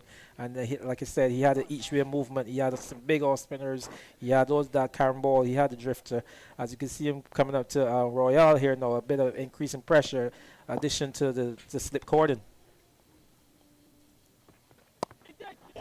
Two men behind, just waiting for the catch on edge, but not on that occasion. And there is that's Tion Webster coming in to do the fielding. He hasn't exactly fired in this competition. Gets another chance here today, and certainly he will hope to get some big runs.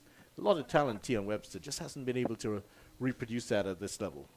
Yeah, another talented player in this Trinidad and Tobago Red Force team. But yeah, you've seen Bonner just knocking that one up to long one to pick up another single. But Narine wouldn't be too bothered about that, as that brings the new batsman in Royal back into strike. And Narine will be licking his chops to try to get as much deliveries into Royal as he can. Oh, that's going straight on. That's gone. Playing for the one going away from him. That one went straight on, and that's going to hit the off stump. So Narine strikes again, his third wicket, and Royal is gone cheaply here to the mystery spinner, Sunil Narine. Like I said to you, Vidya, when Bonner took that single down to the horn, I'm sure Narine was not too perturbed about giving that one up, as he was to get as much deliveries into Royal as he could. And it just took one other delivery. You can see that one just spinning back into Royal. Again, beaten by pace. And adjudged like before by Gregory Bradford. He, again, not a lot of difficulty in giving that decision. But Narine continued to be as wisely and as tight as you can think. And just such a good skill this mystery spinner. Yeah, he certainly did. It was a regal delivery to Royale and a bit of regicide then, getting rid of the man himself. Knocking him over. Odin Smith is coming in, and we know that Odin Smith does offer a lot with the bat. What an alliteration there by you with your Regal Royal. But yeah, Odin Smith. Don't forget regicide. Yeah. But Odin, the new batsman, coming to the crease now, and he's known for his power hitting. But I'm not sure that is where this game is at. He will want to spend as much time with Bonner to try to get his team up to probably the 200 mark. There's still some 13 overs remaining after, some 12 overs remaining after this. So a lot of deliveries there. But Narine coming back on and creating what Bravo would have wanted from him, the wicket. Yeah, well, it is going to be Odin Smith. Now, Odin Smith in this tournament so far does have a 35, which he got against the combined campuses and colleges. Also got 26 against the Leeward Islands, but he has been struggling with a little bit of injury. It's noticeable that maybe not quite at full fitness. He's just out there doing the business for his team. But we have gotten the impression that he may not be 100% at the moment. But here he is, facing up to Narine, who has 3 for 21 so far in his 6.5 overs. 1 ball to bowl here at Smith. Gets that one comfortably and has played against Narine, not only for Trinidad and Tobago, he's faced him up in the IPL. Both of them do campaign there, as well as the CPL. So he's seen a lot of Sunil Narine. Over comes to an end. 38 overs gone, 169 for 6.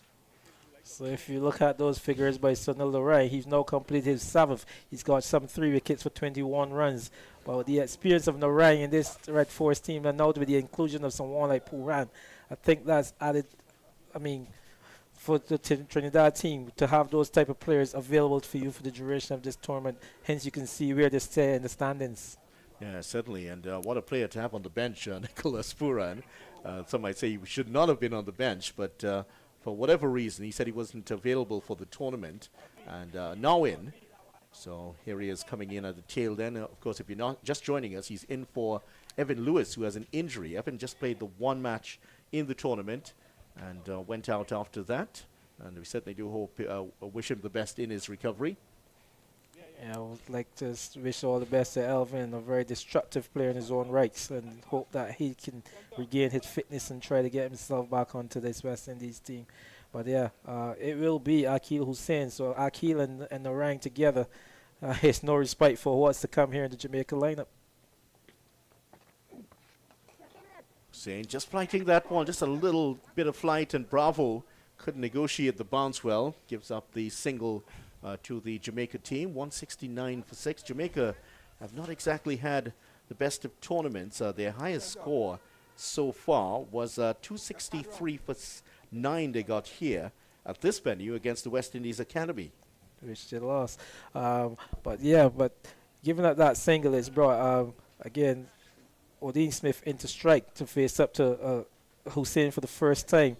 And you see a little bit more pressure being added as the new batsman come in. Narine, Bravo, who's brought himself into a shorter, extra cover area as he's brought the mid-wicket in as well to try to protect that single. Yes, playing from the crease there, Odin Smith, who never seems to wear any hats. Never seen Odin Smith wear a hat. The only thing, maybe you'd see him with a helmet on at some point, but he never seems to wear hats. I think he was showcase his hairstyle. Yeah, I played that one very late. He's reading off the pitch here at the moment. Yeah.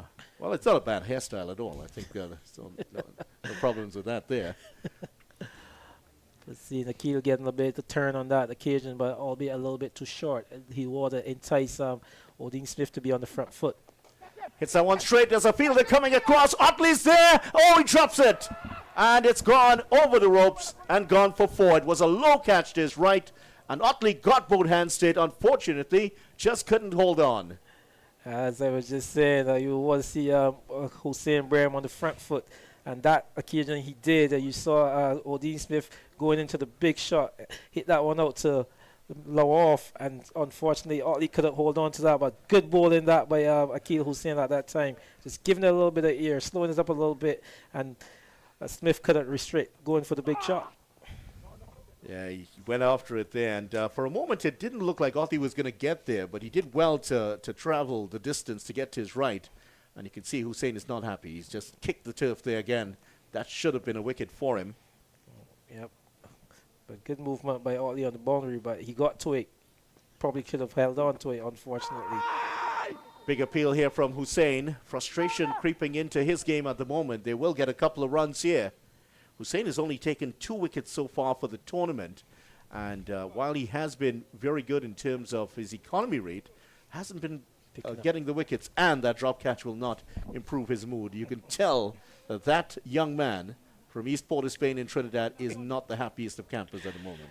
Okay, so yeah, that completes another over number 39 being bowled there by Akil Hussein. He's putting in the hard work, like you said. He had an opportunity to pick up another wicket. Unfortunately, he couldn't hold on to that one. But he had a bit of flight on that one, a little bit of spin. And as I said, he will want to bring Odin Smith onto the front foot as much as he could. So good bowling by him. Unfortunately, he didn't get the wicket on that occasion. Well, Jamaica fighting, battling hard here. 176 for 6. Straight to the fielder this time. Last year, they won the title. They lost a couple of games early, but went 5 straight. They won 5 games straight, including the finals, beating Trinidad and Tobago by 3 wickets. What worked for them? They had players in form. Powell was the top scorer in the competition. And in addition to that, outside of Shannon Gabriel, the top wicket takers, the joint top wicket takers were Odin Smith and Nicholson Gordon. Gordon hasn't featured a lot. We presume maybe there is an injury issue or perhaps a lack of form. But those two were among the top wicket takers. So there are a lot of issues here for the Jamaica team to contend with here in Trinidad. And when you come to these tournaments, this side of the tournament with a long duration, you want your players to pick form at the right timing. And if you're off form, as it relates to what's happening here, you know your main players, if their form is wanting going into the tournament, it just puts the team on the back foot. But as you can see here, Narine and Karaya picking up loads of wickets in tandem. That's why you can see Jamaica, Trinidad Red Force really at the top of the standings. Yeah, so, well, the lone battler here outside of Powell, who got 48 for the Jamaica team, has been Bonner, and he continues to prosper. 63 of 92 here for Bonner. He's been the lone fighter so far in this part of the innings, but if he can get some support here from Odin Smith, who scores very quickly, we could see Jamaica get up towards the 250. Right now, I think 250 would be something that they would love to get at the moment. Yeah, a little tricky for Odin Smith.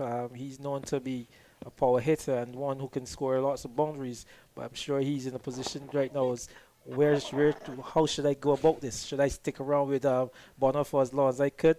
Should I try to beat my way out of this situation? But facing against the likes of Narine, I don't think it would be such an easy task to try to get over the park. Yeah, it's very difficult for anyone to get the ball, to get Narine away. Even the best in the world have struggled against him. Odin Smith, his career strike rate is 120. He's Narine again. Another delivery spinning back into Bonner. That one he could just work that one into mid wicket where Bravo picked up. So that's our end of our stint. It's come to the end. 178 for 6 to Jamaica Scorpions. You've got Bonner, he's on 63. Odin Smith, he's on 5 not out.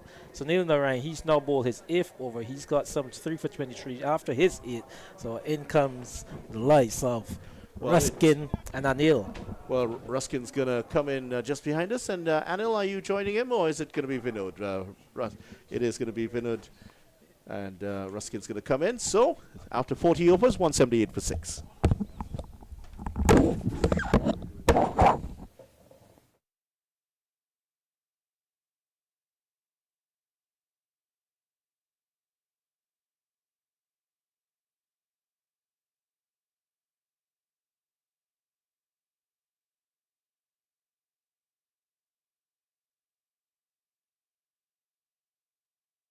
Fall of another wicket there. Again, Trinidad and Tobago getting the breakthrough.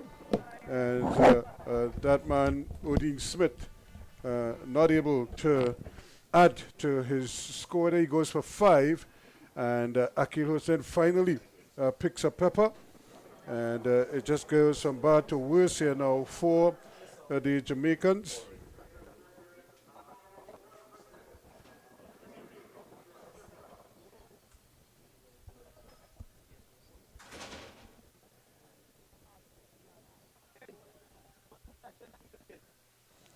And that is going to bring Parnell to the crease.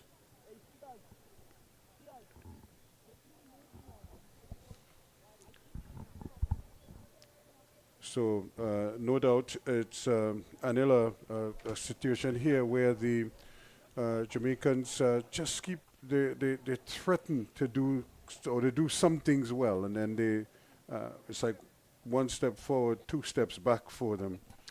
Yeah, and they've shown that level of inconsistency during the course of this tournament. That's the reason why they have not possibly played them in the manner in which a lot is expected of them.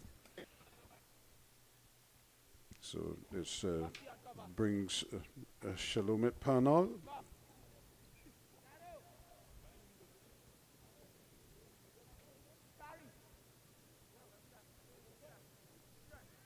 So Akil Hussein getting into the wicket column, 1 for 24 from a 7.1 over. Both himself and Sunil Narine really turning on the screws here against the Jamaica Scorpions. Brunner just fighting that lone hand at this stage. And that one came off the bat at an awkward angle. Certainly a time for the Trinidad Tobago players trying to tighten the screws here now. Nkrumah Bonner at the non-striker's end, probably wishing he could get down at the other end quickly. And this one bounces and goes right through everything there. I don't think he got a touch onto it. That's going to be buys. And actually got a touch, so 4 runs. Well, so he did get a little niggle onto it. Yeah, just getting an inside edge, a fine edge indeed. And going past wicketkeeper Puran and into the boundary it goes. We're going to have a look at it. So a very... Must have been a very faint edge. Because Puran didn't seem to move with it. And that is kind of like the pressure relief there, because I don't think he wanted to give Parnell the opportunity to get off strike so early in the over. All the same, the score inches on to 183 now for 7. Bonner playing a lone hand here, 63 from 93 deliveries, but still 9.2 overs available to the Jamaica Scorpions. Very important that Bonner continues to bat, carry his hand throughout this innings here. And the TNT Red Force at this stage here now smelling blood, Ruskin. Yeah, they have to try to end the innings as quickly as possible. Seen the breeze just change around a little bit. Bonner, it's a little cat and mouse now. Bonner would love to get up to the other end and try to keep the strike here. Akil Hussain would probably try to deny him that. Yeah, Bonner at this stage, trying to farm the strike as much as possible, but 1 ball remaining in the over. He'll want to get that rotation to be on strike from the start of the next over.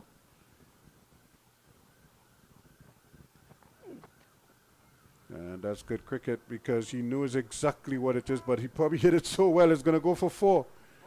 He probably just wanted to retain the strike, but he hit it so well, that little scoop, that it went for 4, but he inches on now to 67, and Parnell is on 5. It's 187 now for 7 at the end of 41 overs.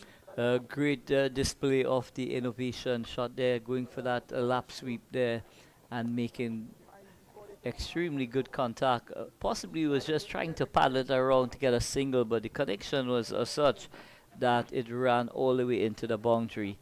But it's going to be the king himself here. Into his 9th over, 3 for 23 is Sunil Narine. And really looking to close up this innings here now. Well, Trinidad has to be smart here with their they're very strategic with their field placing. They have a slip on a gully, or 2 slips if you want to call it that. A short backward point, a cover on all inside the circle, and a short extra cover. And playing and missing.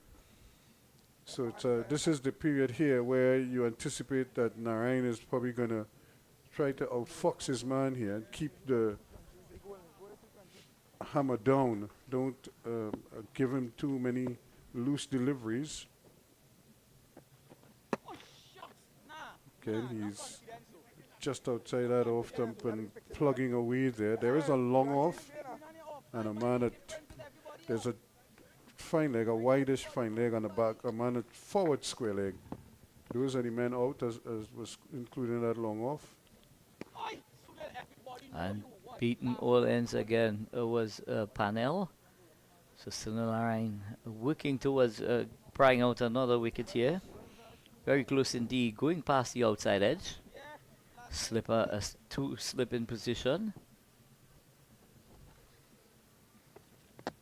And again, not knowing exactly where the ball is turning, which direction it's turning. Parnell really at 6s and 7s here, but got a single. Yeah, off strike. just trusting his, trusting forward, getting an inside edge, and it goes out to that short fine leg position. But it does bring on strike Bonner, who's batted brilliantly. He did live a charm life at the start of his innings from Sunil Narine as well, but he's moved on from that and he's really prospered here. Still no, just a one slip for him. And he's cutting, he might get a boundary here. In fact, he will get a boundary, as the Hines didn't seem too keen on trying to get across to it. And it's going to be another boundary for him. So that boundary takes him into the 70s. Sunil Narine going wrong the wicket, changing the angle there, just getting a bit too wide. But Bonner, being in sublime form that he has been during the course of this innings, finding the gap at backward point, and a boundary is on offer. Now it's trying to deny him a single, but he can't, as he nips it, and he will retain strike. It's 193 for 7 now after 42.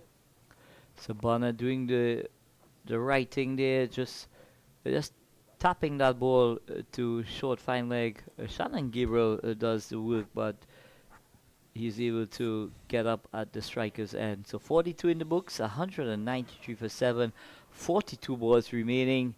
If we were to calculate that, they're going to get anywhere wrong in the vicinity of 235, 240 Ruskin. Is that going to be enough? But a lot is dependent on that man on your screen there, Bonner, who's batted brilliantly, playing a lone hand indeed, together with the skipper earlier on, with a partnership that took them to some level of respectability.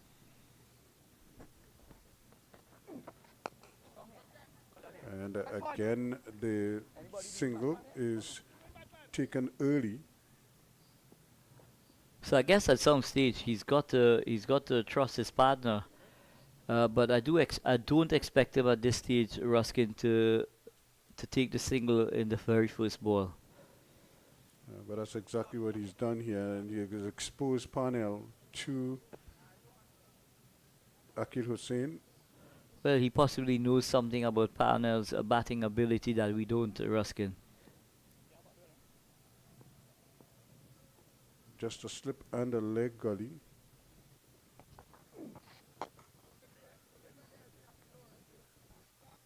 So this is really the period here where Jamaica has to be mindful of the responsibility here. They want to set a target, as big a target as possible.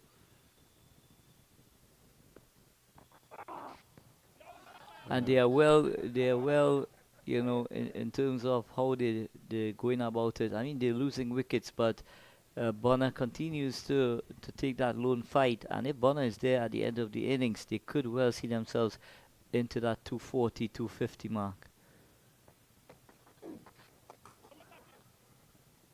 And Trinidad, in the meantime, also need to sort of tighten up in the field. They've been leaking singles and not even challenging singles sometimes. They just seem to sit back and concede the single as a ball that goes right through the gate. He's out, LBW. He just seemed to play down the wrong line, and just nonchalantly pushing forward there. And that is the end of Parnell's innings. He goes for 6. It's 194 for 8 now. Yeah, so Akil Hussein picking up another pepper there. Parnell not knowing much about that delivery. It was straight at the stumps. Possibly just looking to play across the line there. That ball would have cannoned into Midland leg, and Akil Hussein gets another wicket. So 2 wickets for Akil Hussein. 8.5 overs, 34 runs, 2 wickets. But more importantly for the TNT Red Force, they want to try as best as they can and finish off this innings as quickly as possible, Ruskin. That is the plan, I would imagine, to try to limit the opponents as much as you possibly can. And the best way to do that is to keep taking wickets, which they have done. And speaking about taking wickets, congratulations again to the Indian cricket team, 7 and 7, and that man Shami, 5 for spit, as they say, and now has 45 World Cup wickets, the highest wicket taker for India in the World Cup. And when you consider Zahir Khan, the man who he replaced, he had 44 wickets, but he used up 24 games, I should say, to get there. And in his case, Shami has just used a 14 to get to his 45. So getting to that 45 wicket mark in a lot quicker time than the man himself, Zahir Khan. Akil.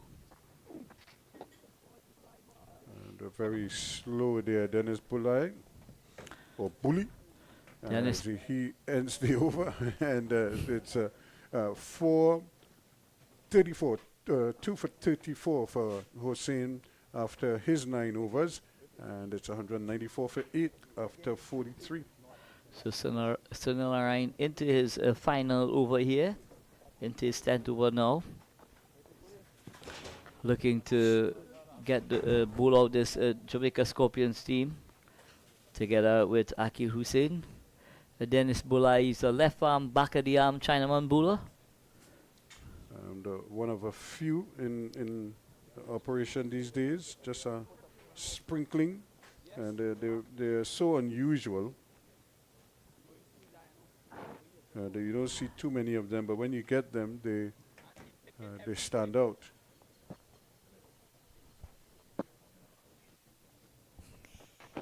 There's a quick delivery coming in there. They're appealing for a catch. First it was like LBW, then they're appealing for the catch. And umpire Brathwaite not interested in either one. So there's going to be a field change. Carey Pierce moving to the leg side. Just Blarin Bravo has come over to the offside. And Carey Pierce going out to that deep mid wicket. And here again, the off break is coming back in at him. And he's been there for so long, and even he and Kumar Bonner is having difficulty picking Sunil Narine. Yeah, that ball just spinning sharply back into Bonner. Just playing a stab shot to keep out that delivery. This time he's turning down the single this time. Well, I'm sure he does not want to give Bulai the majority of the deliveries in this over from Sunil Narine. So basically looking to farm the strike.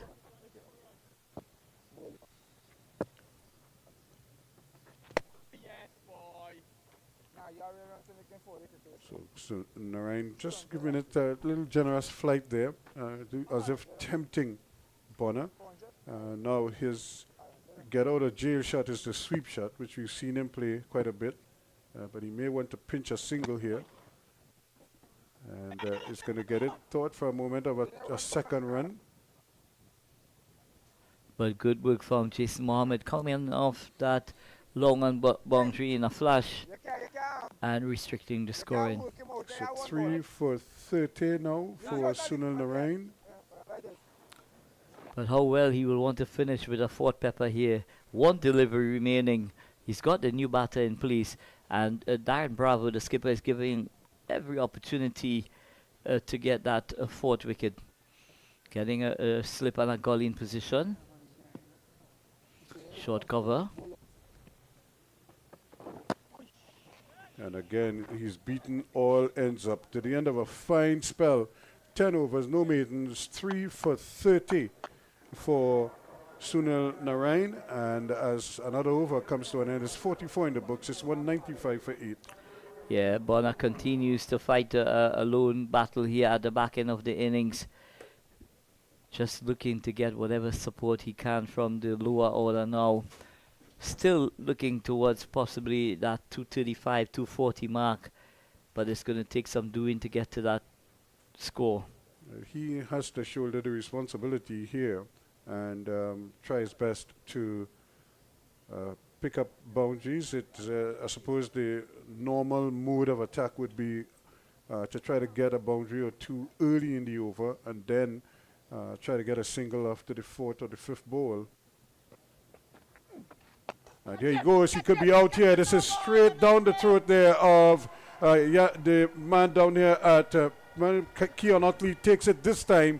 And that is just not what the Jamaicans wanted at this stage. But you could see that was his mode of intent here. Hit the early ball, try to get a boundary or two, and then try to nip the single later on. But he goes for a very well played 74 as he walks back. And Jamaica's hopes, most of it goes with him. So Otley taking a very good catch there at long on, but not the script the Jamaicans would have wanted at this stage here. What they possibly wanted was for the likes of Bonner to continue to bat maybe into the last 3-4 overs and have a dash Ruskin, but it's not to be today. He has to go back to the sheds. So 195 for 9, and the Jamaica Scorpions now could well be bowled out inside the 50 overs. Yes, Nicholson Gordon is the new batsman, and he, of course, is the last man standing, so to speak. So I'm sure he and his partner at the other end, neither one of them have already done anything much with the bat. possibly Akil could possibly could ask skipper Bravo. Yes, and we're seeing now immediately Jason Mohammed is getting into that second slip position. Very good captaincy indeed from Darren Bravo, going now for blood, smelling blood here, and going with that attacking fielder in that second slip position. The mid wicket just come around also. There's a backward point and a short extra cover. And that one almost went through the gate as well. So he was able, Gordon just kicked it away and kept it out on that occasion. So not really moving his feet or anything like that. He just kind of stood there and watched the ball spin away from him. So very good awareness from Gordon there, getting his feet to hit her with that ball from going into the sticks. Again, just pushing the bat at it. So again, Jamaica have lost 9 wickets so far after they were put in by Trinidad and Tobago. Chadwick Walton made 23. Blackwood made 10. We just saw Nkrumah Bernard for 74. McCarthy 19. And play on a miss once again. Rovman Powell made 48. He and Bonner featured in an 88-run partnership for that 4th wicket. Barnes made 1, Royal 2, Smith 5. And 6 to Parnell. Those are the wickets to fall so far. And Narine 3 for 30. 3 for 34 so far for Akil Hussain. He's in his last over. So he's gone over the wicket. Changing the angle of the delivery here. Trying to go spin that ball across Gordon. Bring those slips into play. And again, no need to play at that one. He just fished at it. But it's the end of another good spell. 10 overs and 1 maiden or 2 maidens in there. 3 for 34. So 195 for 9. The TNT Red Force team here just on the verge now of trying to bowl out the Jamaica Scorpions team here. So that was a maiden wicket for Akil Hussain, his final over. And now Carrie Pierre is going to take over proceedings here. So 195 for 9. They still have 30 legitimate deliveries to negotiate here at Jamaica, but the problem for them is they just have the one wicket. The last pair is at the crease. But for the TNT Red Force team, Ruskin, it's just about 20 past 12 here in Trinidad and Tobago. So 10 minutes to get 5 overs in, or dismiss the Jamaica, get this last wicket inside that 3.5 hour duration. I'm sure Carrie Pierre would love to pick up a pepper here and end it all for the Jamaicans. North for 27 so far from his 6 overs. Remember, there is a penalty if you do not bowl your overs within the time frame. Normally the players are deducted, money is deducted. This one is in the air, but it's going to drop short, and they're going to get a single for it. So Carrie Pierre just very close there to finishing the innings. That ball falling in no man's land.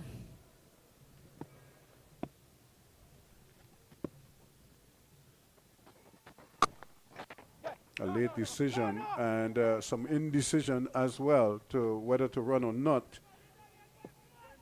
But that ball was played out to cover point. Otley doing the work there.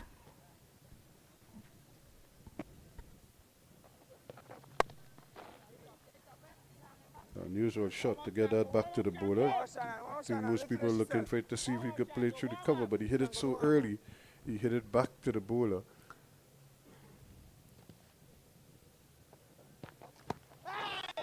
Again, a late decision and not able to catch up with it. Quicker delivery from Carrie Pierre. 196 for 9. Jamaica had a chance at more. They're going to have to scramble here. If he hits it, he could be out, but he doesn't. And again, he took aim there, Nicholas Puran, but he couldn't hit it. I suppose they don't have any mangoes down in Barkpaw down there where he's from. He just missed everything there this time. We'll have to have a word with him about that. 197 for 9 at the end of the over. So Gordon pinching a single there. Dennis Bulai pinching a single there in the very last ball to get the strike for the next over. So the seamers are going to be back. The helmets are coming out to the center. And there's a drizzle coming here at the oval at this point. And it's going to be that man Terence Hines who's going to take up the attack, but a slight drizzle. We had that yesterday, day before yesterday, but they played through the drizzle.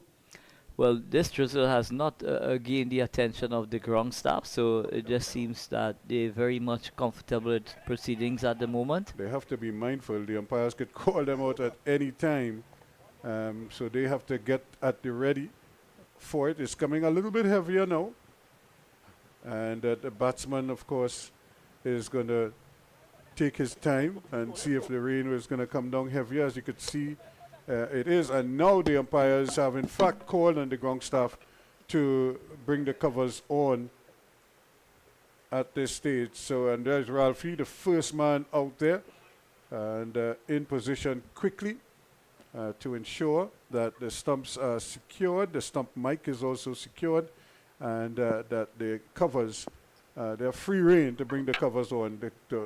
And here we go again. That little matting is over the strip quickly, and then we have the big yellow tarpaulins are going to firm in place as well. So at just about 12:25, we have an interruption in play with the covers being brought on because of a drizzle. And what a morning we've had here. Good morning of cricket. Trinidad and Tobago doing a lot of good things. Jamaica also showing some fight, something that they haven't really been able to do in recent times, but at the moment, no cricket.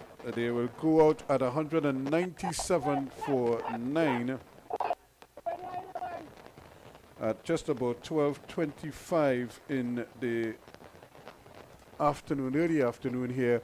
So we'll take a break, and as soon as we have any cricket action here, Bulai is 1, Gordon is 1, it's 197 for 9. We'll keep you posted. Stay close.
To welcome you back here to the Queen's Park Oval. I must say it's dry, and that is a far cry from about 12:25, just about an hour ago, when things look very different here, Mr. Lakan.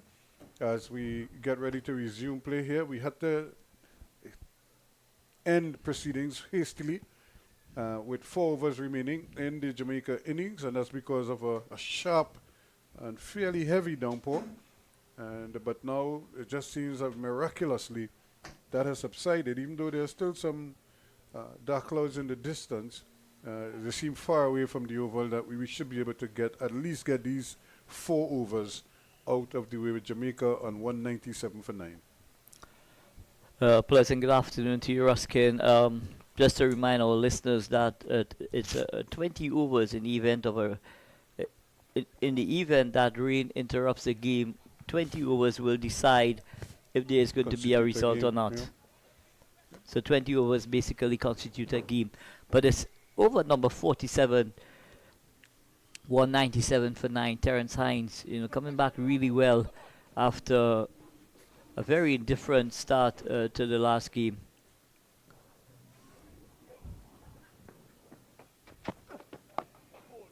Remember, this is the last pair at the wicket for the Jamaicans. And so they will probably, I suppose they had a chance to chat and discuss the approach. Maybe now they think if they could get up to 210, 215, that would probably be a big help for them.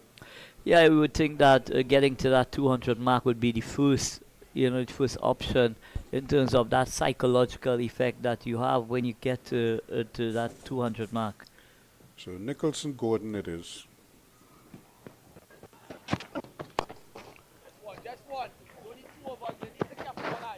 They go for 1 quickly, and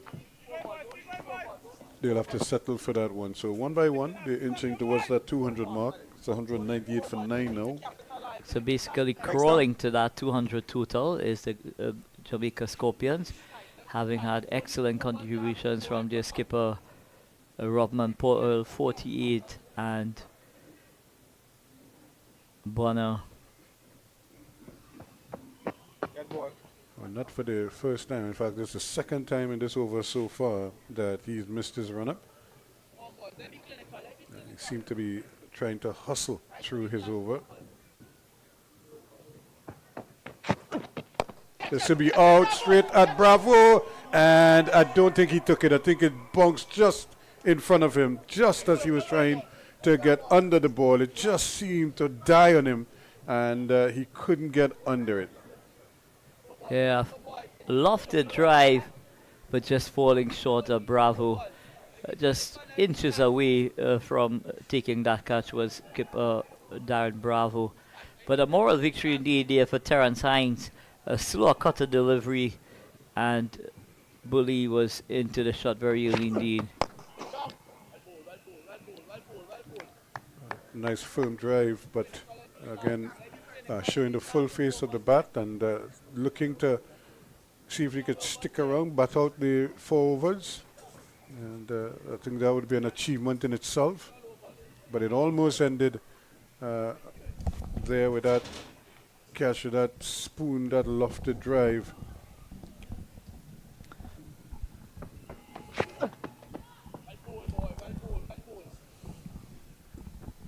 So a nice change of pace here again shown by Terence Hines, and you did speak about his ability to do that. And just to update our viewers here that it's a 48 overs a side affair now because of the rain interruption we had, which is about an hour long.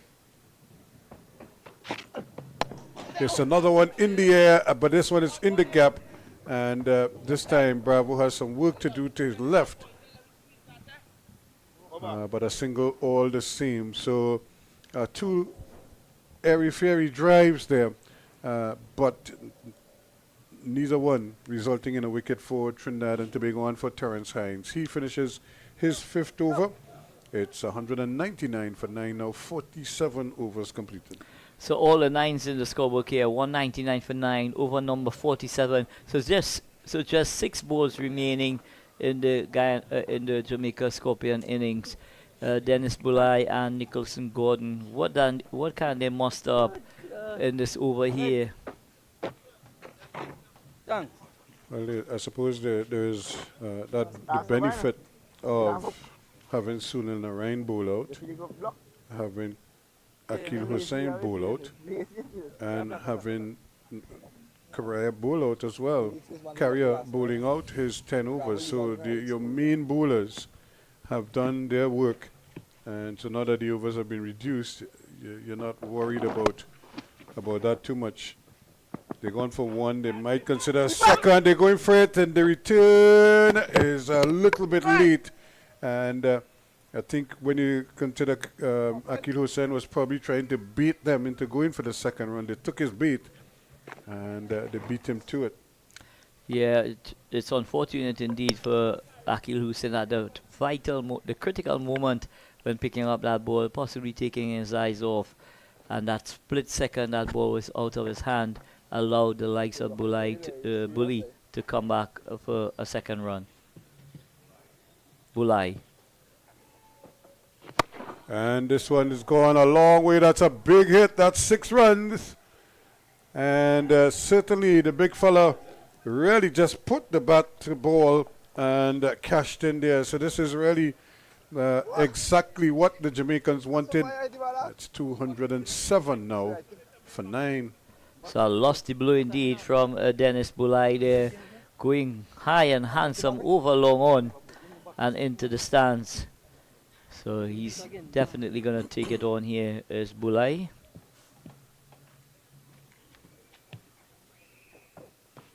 It goes again, but just outside the off stump, he's asking the umpire, why wasn't that a wide? And there's a simple reason for it. It wasn't a wide. He just missed it. Yeah, going all guns blazing, but not making connection. And again, you could see him winding up there to make a big swing and then find that the ball was turning away from him. And he had to check. Plus, it was a slower delivery. But he does get a single. That pushes the score to 208 now for 9. Being the final over, it's a 48 over a side affair. Gordon. Go, Carry, go. And Carey Pierre is going to have to track this down. They might consider a second run. And it probably was a good decision not to attempt the second run on this occasion. So one delivery left, one legitimate delivery left. 209 for 9. Can they get something big here to end the innings? Well, I'm sure Bulai would want to take this one downtown as well. That one is hit hard. That's in the gap, and that's going to be a long chase there, but I don't think they're going to get it right in between the man at deep mid wicket and the long on. And that's 4 runs to end the innings. So 213 for 9, 15 to Bulai, and 3 to Gordon. So 213 for 9, 48 overs. The TNT Red Force team winning the toss here and inserting the Jamaica Scorpions into bat. At the end of over number 48, they finish on 213 for 9. The TNT Red Force team now needs a 214 for victory in 48 hours. The game was reduced to 48 over a few because we had a rain interruption for more than an hour. 48 overs, you're not 48 hours. 48 overs, We'll man. be here for a long while. I don't know. I'm trying to figure out if I could go home and come back. I don't know. You might have other plans, but I would like to sleep in my own bed. You know what I mean? But no, it's 213 for 9 at the end of it all, and certainly it represents a good recovery for the Jamaicans after they slipped quickly onto 60 for 3, but then they got that wonderful partnership of 88 between Nkrumah Bonner and Rovman Powell. Powell getting 48 before he was dismissed, and at 148 for 4, And then it became 152 for 5 when they again went into a little bit of a slide. Brad Barnes out LBW to Gabriel. And then it was 169 for 6 when Royal departed for 2 LBW to Narine. And then 178 for 7 when Odin Smith was out to Hussein. And then, of course, 194 for 8 when Akil Hussein again had a panel LBW for 6 at that stage. But the last pair, again after losing in Nkrumah Bonner for 74, they stuck around. The weather, the rain, of course, intervened, drove the players off the field for about an hour or so. And eventually when they came back, it was a reduced situation, or reduced overs, 2 overs cut off.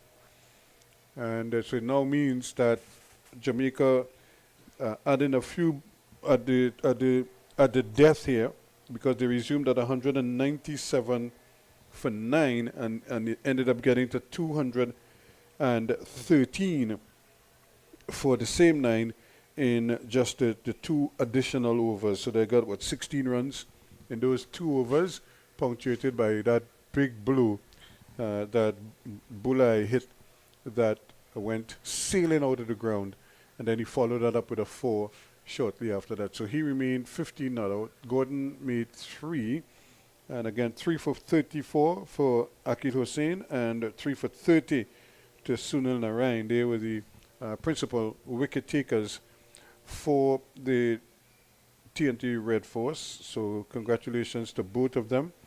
And there was a run out inside of there as well. And of course, Karaya and Gabriel, the other wicket takers for Trinidad and Tobago. So 214 for a victory. They have 48 runs in which to get that. And of course, that's the situation here as the ground staff, as you could see, getting everything at the ready for that run chase by the Trinidad and Tobago Red Force. We'll take a break here and then we'll come back in a short while. Vidya Ramphal is together with Andy Payne. They will be able to start proceedings when Trinidad and Tobago starts their reply.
Hello and welcome back to the Queen's Park Oval in Port of Spain, where we have to share the sad news with you. Today's match has been abandoned.